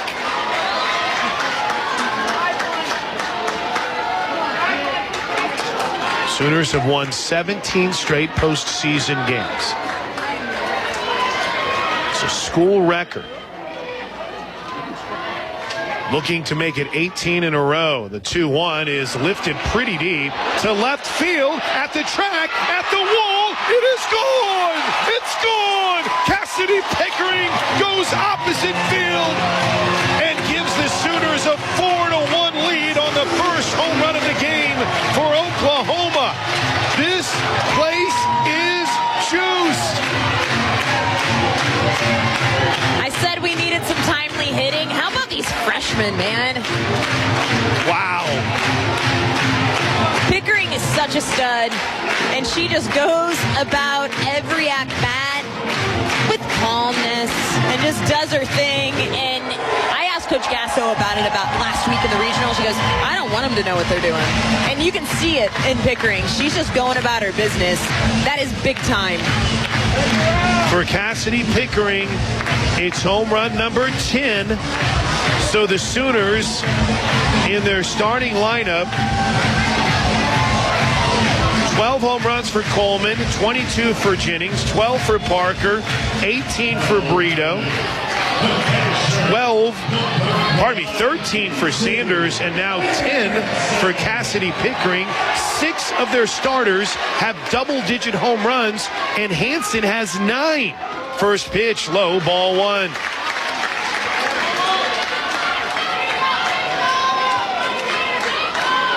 Wow. And you hit it on the head with the matchup too, DJ.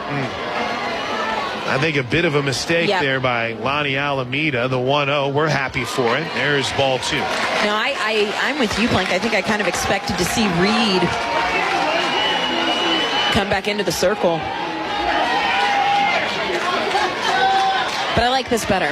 I do too. I like this a lot better.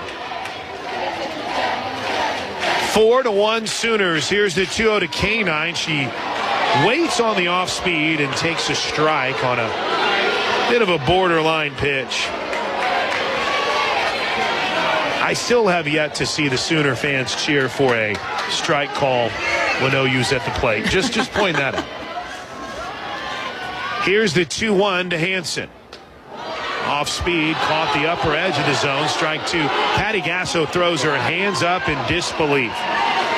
No way, is what she's saying. No way.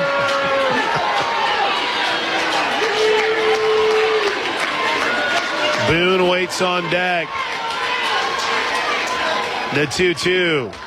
It's a good take. Low and in. Full count. Something OU has done really well, and Pickering did it in her at-bat, is stay away on any pitch that's coming in hard. And they're not strikes, but it's really easy to see that pitch and get wide-eyed. 3-2 is ripped into left field. A base hit by Kinsey Hansen. Before Cassidy Pickering's home run, Oklahoma was 0 for 4 in two-out opportunities.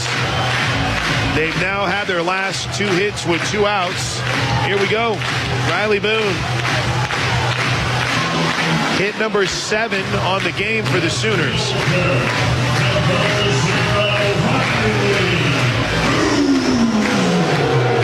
Deep in the box for Boone. She's 1 for 2 on the game. First pitch runs up the box like she was going to bunt. Instead, takes the ball.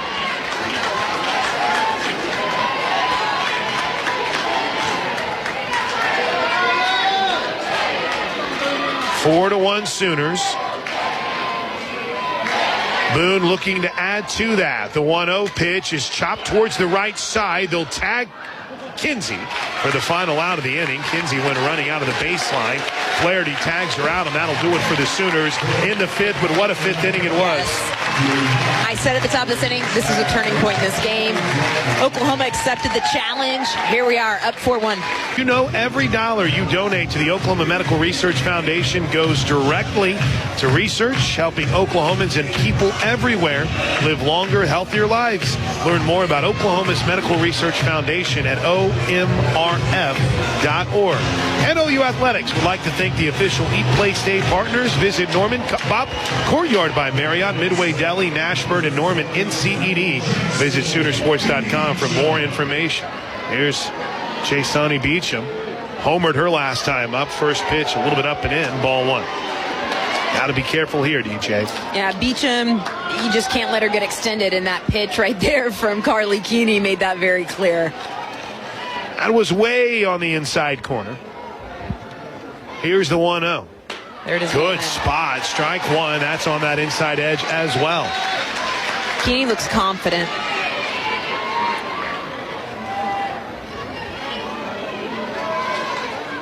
Fifth-year senior Carly Keeney. 1-1. A little bit up to him. State to a 4-1 lead. In line to get the win, but this Florida State team is dangerous. One of the best scoring teams in the country. Right up there with Oklahoma. The 2-1 pitch. Way up high, ball 3. Florida State came into this series averaging 7.52 runs per game. A team batting average of 336. Yeah, this game's not over. Like, Florida State can absolutely swing it. Good cut by Beecham, who fouled it off.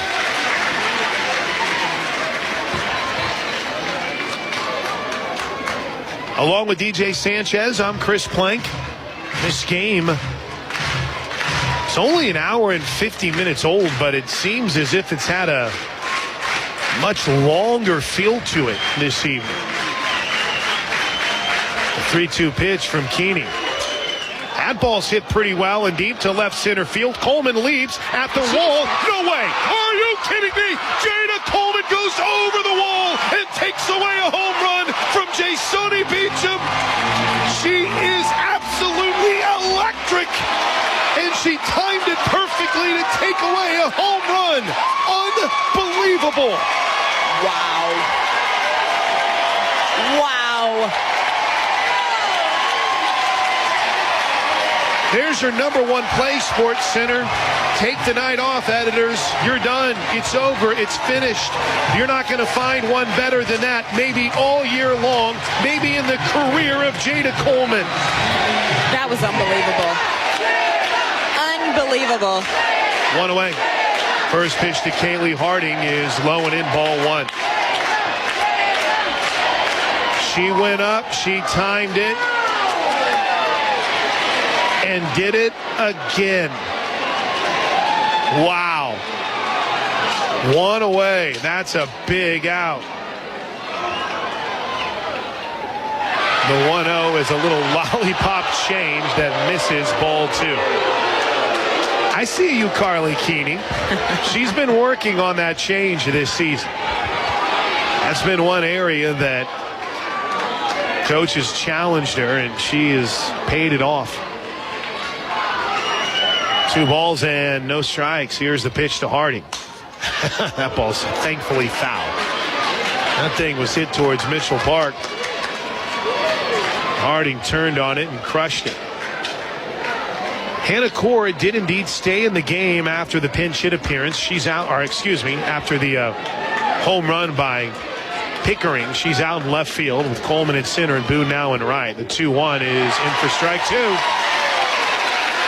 I think Harding was waiting on that off speed again. She looked fooled. She looked surprised by the velo. A little bit of a dangerous spot, honestly. But got to make a 2-strike pitch here. Here's the 2-2. Off speed. That ball misses low and in, full count.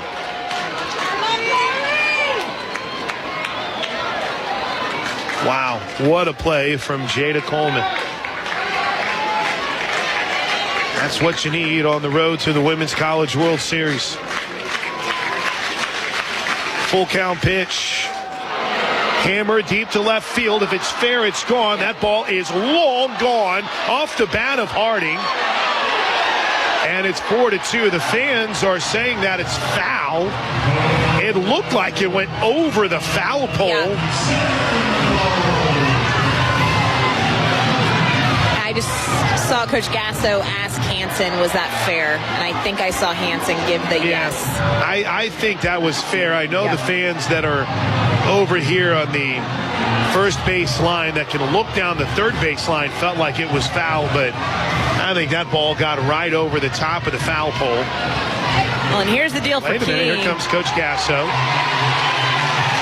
Now, this is a Coach Gasso tactic. Yeah. This is where she works to say, how sure are you? Because it looked from my vantage point like maybe it was foul. Do you think maybe your crew should take another look at it? So that way, Coach Gasso doesn't have to use a challenge.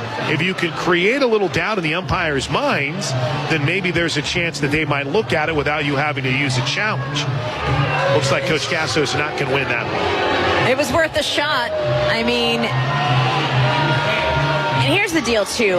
With that, it also gave a little bit of pause for Carly Keeney. I mean, Jada Coleman made one of the best catches I have ever seen.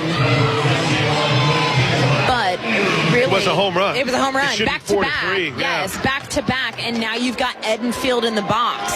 So Keeney has been okay, but she has got to get back to hitting spots. There's a bouncer, leaping play by Brito, throws across, got her, 2 away. 2 defensive gems here in the bottom of the 4th. And Alyssa Brito is fired up. She's just whipping the ball around. I think if you get to the 6th and the 7th, I think you turn to Nicole May. Yeah, there's something's got to give here. I'm with you there. Here's Issa Torres. Wouldn't be bad for the Sooners to put about 3 or 4 more on the board, too. Here's the first pitch to Torres. And Torres put a good swing on the ball. She was the first batter that Keeney faced and flew out decently deep to left field. First pitch was up high for ball 1.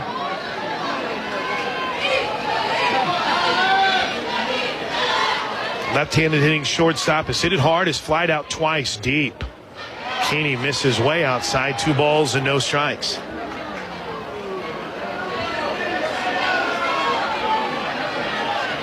Finally getting to watch the replay of Jada. Unbelievable. Yeah.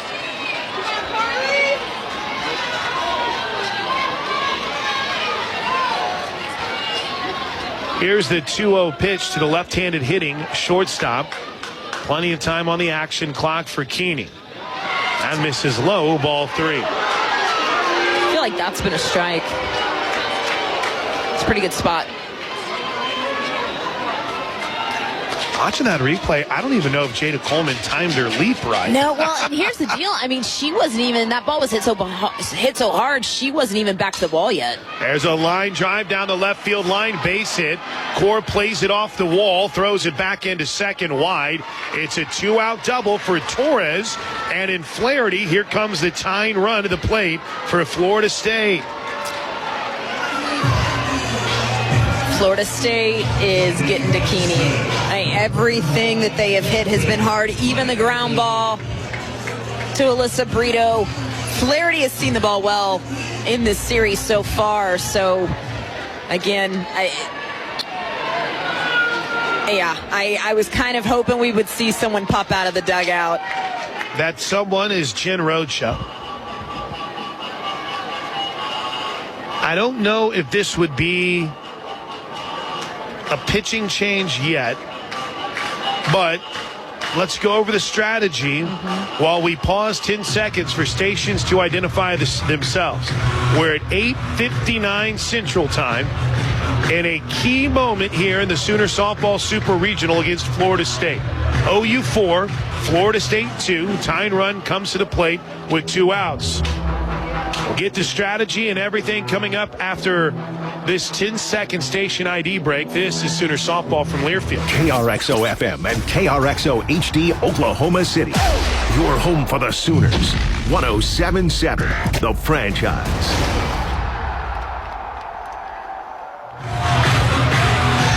High drama in Norman. Runner at second. Bottom of the 5th. 4-2. The Sooners lead it. And Devin Flaherty steps to the plate. She drove in 2 yesterday. First pitch from Keeney, bounced to the right side. Torres plays the hop, throws to first. Inning over. Whatever Jen Rocha just told Carly Keeney, bottle it, sell it, become a millionaire because it worked. What a weekend what an inning for the Sooner defense, DJ. Yeah, big time. Sooners have the lead because they have one of the best defenses in the country. Jada Coleman made a play for the ages, and the Sooners head to the 6th, leading 4-2. Tennessee rallied to beat Alabama 3-2. Of course, Georgia shut out by UCLA last night, 8-0. Here it's 4-2 Sooners. Chance to add to it, DJ. Yes, take that momentum.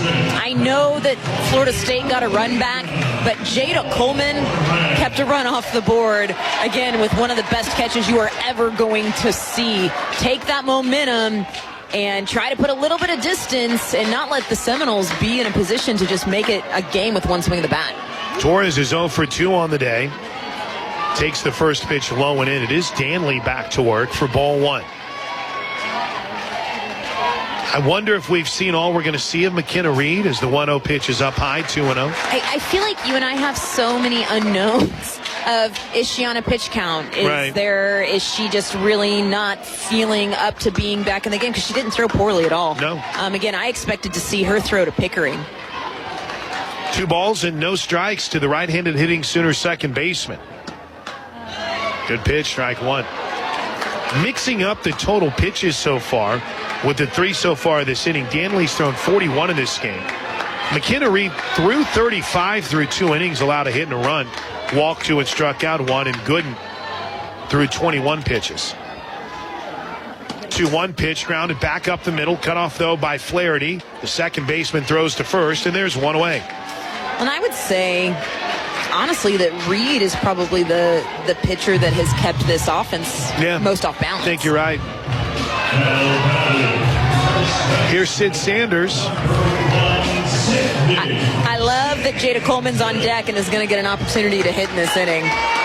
After making that catch, you know she is fired up. Here's the first pitch to Sid. A little bit low, ball 1.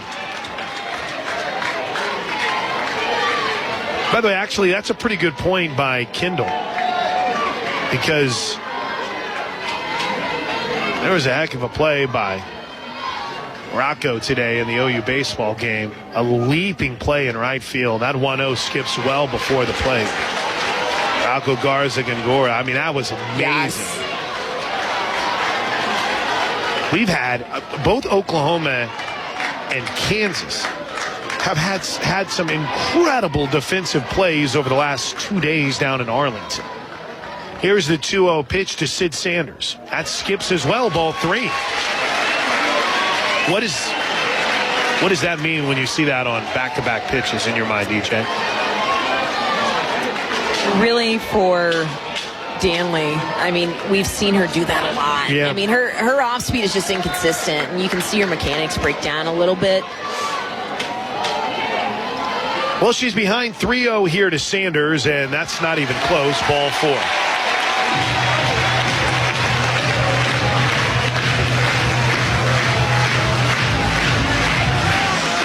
And here comes the aforementioned Jada Coleman. Thanks for hanging late with us. I saw our buddy Joey Helmer had checked in from Roosters. Josh Helmer is in tonight. Doug Hamilton's all over it in Hockley, Texas. Stephen York said that might have been the longest home run I've seen at Love's Field, talking about the shot from Harding. Oh, my goodness. She hammered that out of here. Maya Bland's going to pinch run here as there's a meeting at the Circle for a Florida State. It'll be quick. Billy Bagley checks in late. Wild Bill's in the house. Appreciate everyone who has made us a part of your Friday night. Has a weird feel to it, knowing there's a game already in the bank for the Sooners. They lead it 4-2.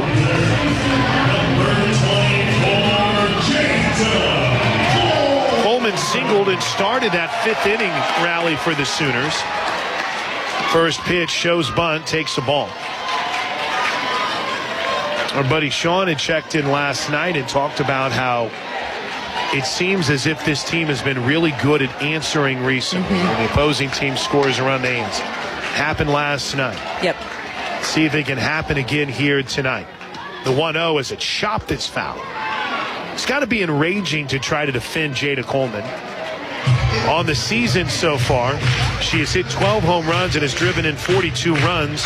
But here she is with 1 out in the bottom of the 5th, in the top of the 6th inning, running up the box and slapping a bunt. And you know she's fast enough to beat it out. Yeah, she just has all of these tools, makes it impossible. 1-1 hangs up high, 2 balls and a strike. Because she can take you yard too. So part of what makes her great. There isn't too much she really can do. She can rob home runs. She's pretty good at that. An unbelievable play just moments ago by Tiara. Pardon me, by Jada. She rips this one. Diving play at second by Flaherty from her knees. Throws to first and got her. Flaherty a little slow getting up. That was a sensational play on a ball to the right side by Flaherty. And there's 2 away. Hey, well, I'll say this. Devin Flaherty's played well this weekend. She's been really solid defensively. She's had some good at-bats. I've really been impressed watching Flaherty this weekend.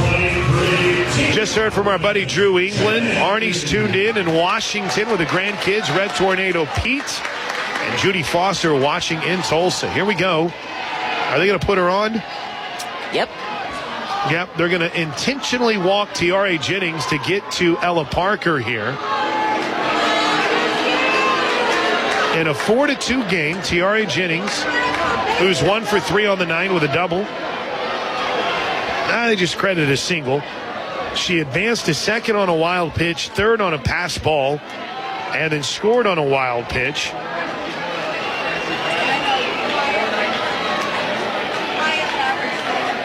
So they're going to walk her. Pardon me. Jada scored on the wild pitch. Tiare scored on the double steal. My score penmanship was poor there. There's ball 3. Jennings points to the on-deck circle. You know, if you really wanted to make everyone crazy, you could just stand out there and take like 4 pitch clock violations. Oh, man. I think that's what I would do. I would just hit them. There's ball 4 and the first intentional walk of the weekend to get to Ella Parker in the lefty-lefty matchup. But all Ella Parker has done is hit the ball hard every single time that she's faced Stanley. And, I mean, she's 2 for 2 against Stanley tonight. Oh, look, Plank. Oh, there's an Maya Bland. Maya Bland. Did she get caught off the bag? Yes. Oh, Maya Bland got caught off the bag and they threw her out at second base. Maya Bland rounded. And again, it just got hung up in between second and third. And Coach Gasso having a conversation about whether I'm sitting down looking at my scorebook. I've got my for Ella scorebook, Parker. and I'm looking at Ella Parker's night, and all of a sudden I realize that Bland had rounded second. Now the umpires are going to come together. I'm not even completely sure. I mean, Coach Gasso's having a conversation, and the umpiring crew's coming together now. But you can see Coach Gasso having the conversation with Maya Bland right now of going, I don't know what it is you saw, but we can't run ourselves into outs and run ourselves out of innings. What would be a reason for her deciding to try to go there? Was there something that... From second to third, I don't completely know, Plank. I'm going to be honest, I missed it until I looked up and saw Here we go. The rundown. Play under review is obstruction at second base. Oh, okay. We're watching the replay. Danley had the ball out of the circle, and she saw Bland take off for third. Oh, my. The Sooners might have a case for obstruction here. I don't know why Maya Bland took off. Danley had the ball outside of the circle, and Bland took off for third. Beecham was standing at third base. That's not the time for it. And I appreciate the aggressiveness so much, but it's not the time for it. And Maya Bland's been really consistent as a pinch runner. Here's part of the problem with this being obstruction, too, is based on the wording of the rule, it looked like the throw took, was it Torres or Flaherty that was covering the bag? It looked like it took them into the lane, and that's been an emphasis this year. I don't see this getting overturned. I think Bland is out. It was Torres. Well, she got the knee up, though. She might have been tagged before she even got the knee there. On field was changed. Wow. They called obstruction at second base. What a break for the Sooners. And I still don't know what Maya Bland was thinking. She was standing. Maybe it was something she saw where she thought, hey, I might be able to sneak a bag here. To her credit, she's quick enough where she almost got back to the bag. Man. I mean, here we go. Kerr was all the way into the dugout, so she had to retreat to center field. All right, well, this is what we were at, first and second, 2 outs. First pitch to Ella Parker is low, ball 1. Can we just add it to the list of weirdness? They're showing Coach Gasso, who's hugging Riley Boone. I think it was the left knee. Yeah. I think it was the left knee that came and blocked the bag. I didn't think they were going to overturn it because of the throw. Here's the 1-0 pitch to Parker. A little bit up, ball 2. Alyssa Brito waits on deck. 2 balls and no strikes. You've got to take advantage of this. You have got to take advantage of an overturned call. You've got Danley, who stood out there for a few minutes, not throwing. 2-0 pitch to Parker is up high, ball 3. They intentionally walked Jennings to get to Parker. And then after some weirdness involving Maya Bland at second base, the inning stays alive thanks to a brilliant challenge by Patty Gasso. Here's the 3-0 to Parker. That's strike 1. By the way, our reviews is always brought to you by McIntyre Law. That's our buddy Noble McIntyre at McIntyre Law. The law firm you should turn to for all your personal injury needs. 4-2 Sooners, bottom of the 6th. 2 outs, first and second. Here's the 3-1 pitch to Parker. Ball 4. Bases loaded for Brito.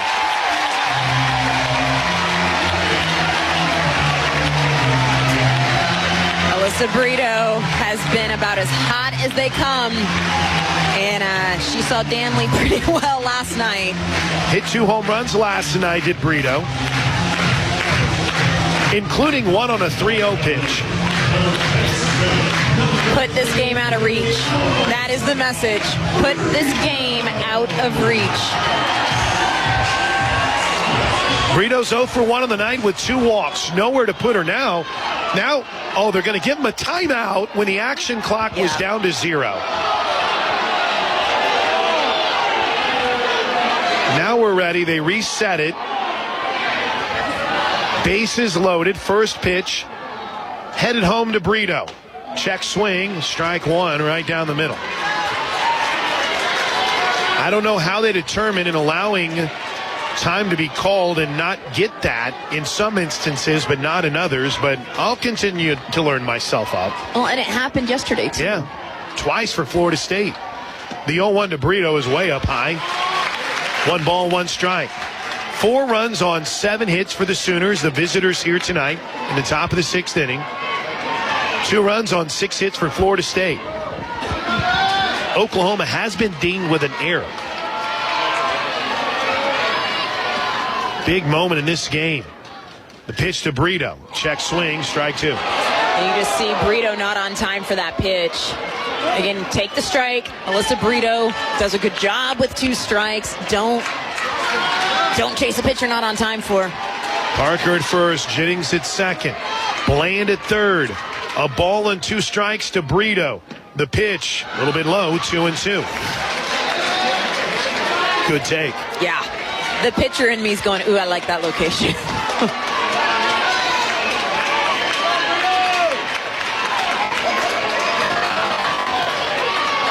2 balls and 2 strikes. Brito waits. The pitch, up high, ball 3. Here we go. Everybody on the move. Everybody is standing at Love's Field. Listen to it. Not a single seat is being used, nor should it be. Brito waits. The freshman Danley stares in. The pitch, bounce to the right side. Beautiful play by Flaherty. Tosses to the bag in time to force out Parker, and that'll do it for for Oklahoma, as Florida State averts a potential disastrous top of the 6th. The Sooners strand the bases loaded for the 2nd time tonight. He's the heart of the highway, and Nicole May is coming out of the pen, and DJ Sanchez, that's what you and I theorized we would see here tonight. And it's absolutely played out that way. And Nicole May has been fantastic out of the pen so far this season. She has, and she's really thrown well down the stretch. Big 12 tournament into regionals last week. I think the thing for Nicole May here, again, and I said it with Carly Keeney, settling quickly. And she's really done that each time she's been put into these positions. I like Nicole May here. You know, I speculated that she may get the start because of the experience.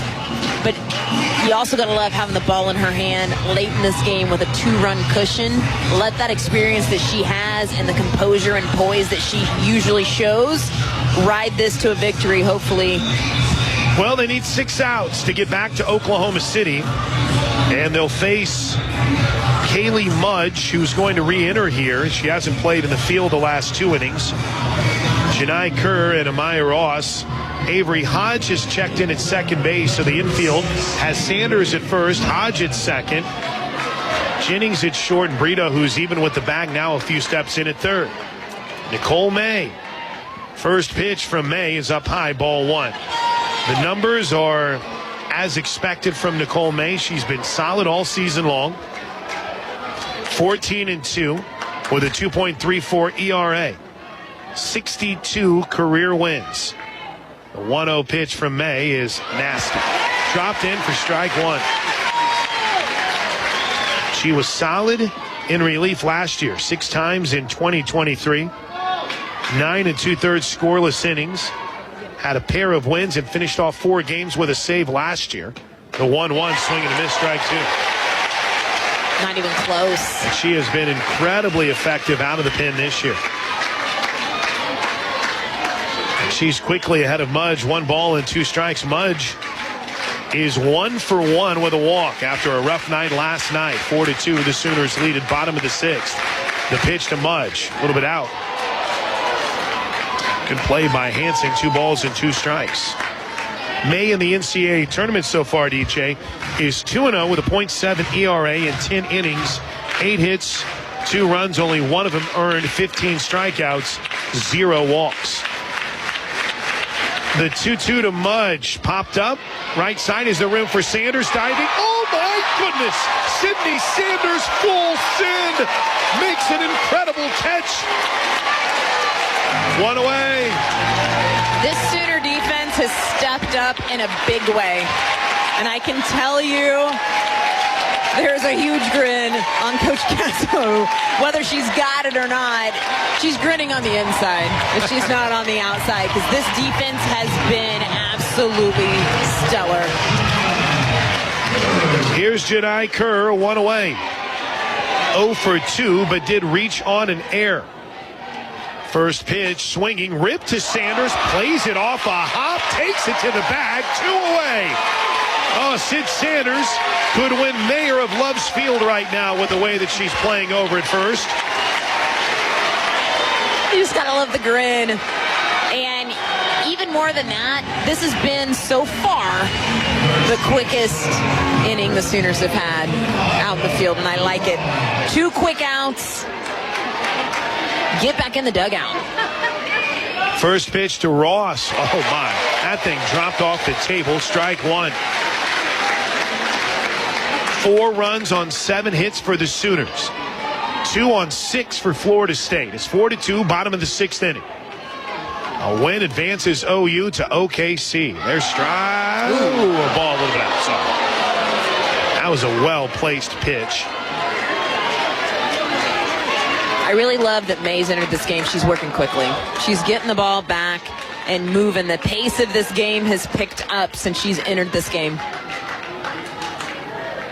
A ball and a strike. Swing and a miss. Strike 2. Right, pumping the gun. 67. Everybody's up at Love's Field. You can't blame them.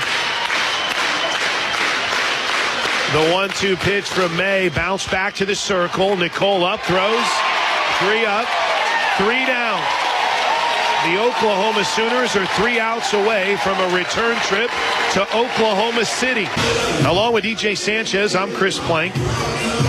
A candidate for our Jimmy Austin OU Golf Club Player of the Game will lead things off this inning for the Sooners in Cassidy Pickering. This game's had a little bit of everything. The Sooners have scored on a double steal, a wild pitch, and a 2-run home run from Pickering. And that 2-run home run, I mean, this place went nuts. First pitch strike from Danley. This crowd, they've been unbelievable all year, but this is another level here tonight. It's been the best crowd this season. No doubt about it. They know. Here's the no ball, 1 strike pitch to the Sooner freshman. Hangs up high, 1-1. Y'all have made a difference all weekend long. The Florida State pitchers have not been able to get comfortable at all. And even on defense and in some base running miscues, this crowd has been a major reason why. The 1-1 to Pickering, low and away, 2-1. And I know it's potentially and hopefully no reason to come back tomorrow, the final game for this incredible group of seniors. But I don't expect this atmosphere to ever change. It'll only get better. 2-1, Pickering rips it foul down the left side. 4 runs on 7 hits and an error. And a couple of home runs hit tonight, 3 total, 1 by the Sooners, the Pickering blast, and that's how Florida State has its 2 home runs. A bomb from Harding and a bomb from Beecham. 2-2, hangs up high, ball 3, full count. I feel like, and watching Pickering's at bat, I mean, the energy coming from this team all game has been really solid, but I feel like Nicole May was a little bit of a spark in the bottom half. 3-2 is ripped into right field for a base hit. It's a 2-hit game for Cassidy Pickering. On a pretty decent pitch. That was a tough pitch. Pickering went down and kind of golfed it.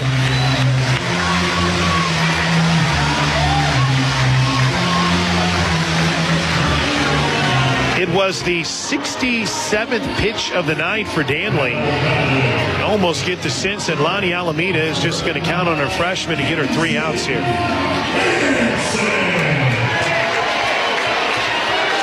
Canines 1 for 3 on the night. First pitch bounced towards short, off the short hop, bobbled a bit by Torres, gets it to second for 1, but Hansen beats it out at first. 1 away, and that'll bring Riley Boone to the plate. And the 7-8-9 has been relatively quiet. Boone had the base hit, but haven't been able to get a lot moving in the 7-8-9.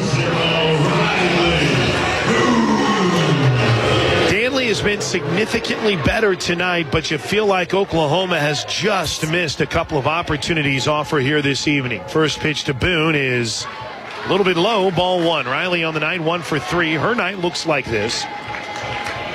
Boone grounded out to second to start, or grounded out to second to start the second. Singled with 1 out in the 4th, and then grounded out to second to end the 4th. Pardon me, the 5th. 1-0 is in the dirt. A really nice job by Edenfield to get all over that.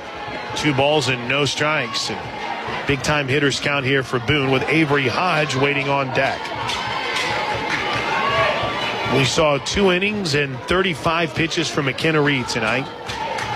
Gooden through 21, but it's been about the freshman Danley as Boone takes ball 3. 4-2 Sooners, top of the 7th.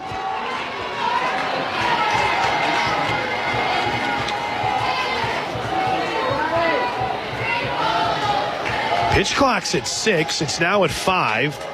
Danley gets going just in time with a 3-0 that's in for a strike, 3-1. Yeah, as quickly as Nicole May was kind of getting the ball and moving, Danley doesn't, I mean, her tempo is, and it was like that last night as well, she just doesn't move that fast. 3-1 count. Boone shows bunt, pulls it back, takes strike 2. Might have been a take situation there. Unless she had something that she could drag down the first base line. And Ross was charging hard from first for Florida State.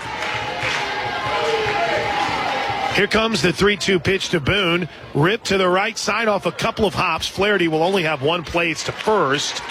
And there's 2 away, but Kenzie Hansen does move into scoring position, but with 2 outs. She stands at second. And here's Avery Hodge. Glad to see Hodge get an at-bat here late in this game. With runner in scoring position. And you wouldn't mind having a little room. You're going to have to deal with Beecham in the 7th. Hodge gets hit by the first pitch. Ouch. Caught her on the right leg. And that'll bring Sid Sanders to the plate. And Hodge is going to walk that one off a bit after sprinting down the first baseline. 0 for 2 night for Sydney Sanders, though she did walk her last time up. And she had a big half inning defensively. Made the diving play in foul territory. The 1-hop hot shot took it to the bag. 2 of her own putouts last inning. Not too shabby. Or at least responsible for 2 outs. First pitch to Sanders is an off-speed that finds the lower edge of the strike zone for strike 1. 50 miles an hour on the gun. The 80th pitch of the night for Danley.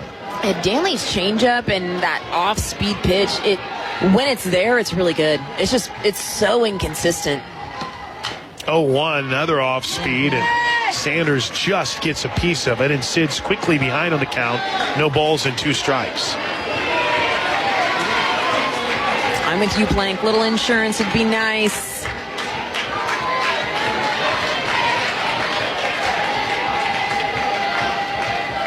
Oh-2 pitch headed home to Sid Sanders. Popped up, shallow left center field, racing out is Torres to make the catch, and the inning is over. The Sooners are 3 outs away. Nicole May will head back out to try to shut down the Seminoles' attack and lead the Sooners back to Oklahoma City. As the presenting sponsor of OU Softball Loves Travel Stops is the Heart of the Highway. Orthodontics exclusively is proud to sponsor the Junior Captain of the game. Junior Captain is the ultimate fan experience for cheerleaders for children age 6 through 12. There are 2 Orthodontics exclusively locations, with 1 in Norman and South Oklahoma City, and every consultation is free. Boomer. Along with DJ Sanchez, I'm Chris Plank. We head to the bottom of the 7th inning. Sooners up 4-2 and looking to cement its 8th straight trip to the Women's College World Series, and they'll have to do it against the 9, 1, and 2 spots in the Florida State lineup. Nicole May looked confident last half inning, though, Deej. No, she came in and out of the bullpen with a mission, and you could just see it. I loved the way that she was getting the ball. I mean, she usually has that demeanor to her, but again, I'm all about tone and momentum of the game, and May entered the 6th with let's slam a door. Here we go. Hallie Waykazer will pinch hit and take a strike right down the middle. Sooners scored first on a double steal. Florida State answered on a Beecham solo home run. An OU 3-run 5th. Answer in the 5th. There's a ground ball to the right side. Easy play for Hodge. Throws to first. 1 away. Hallie Waykazer retired. Huge out. Huge out. Getting the 9-hole. Jay Sonny Beecham is 1 for 3, but that one shot was a big one. Home run in the 3rd.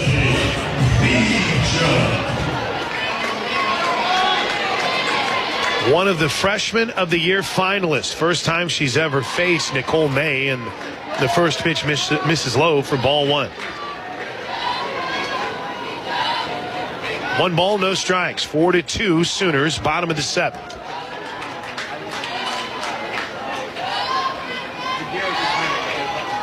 May rocks and fires with a 1-0. Dirty.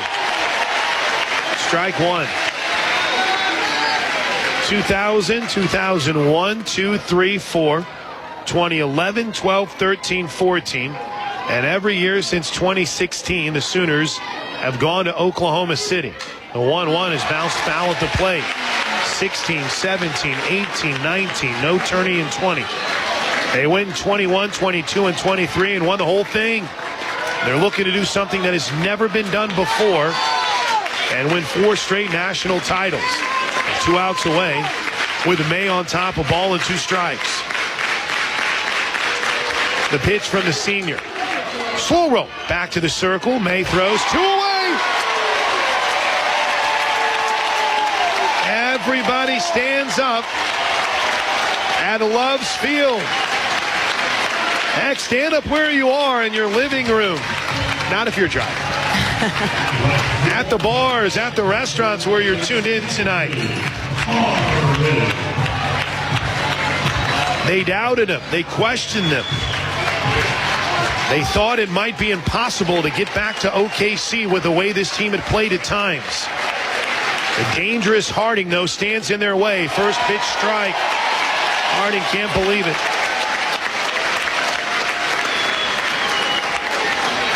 She's 2 for 3 on the night. A 3rd inning single and a 5th inning home run.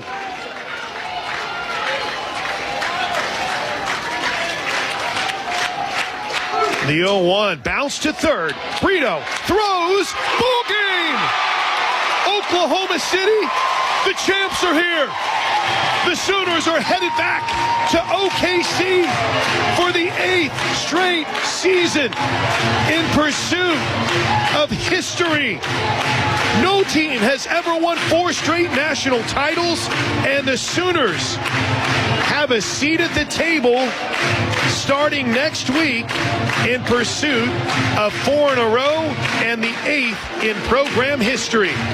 Final score from Love's Field in Norman. Oklahoma wins it 4-2, and we're off to the Women's College World Series. The ticket is punched.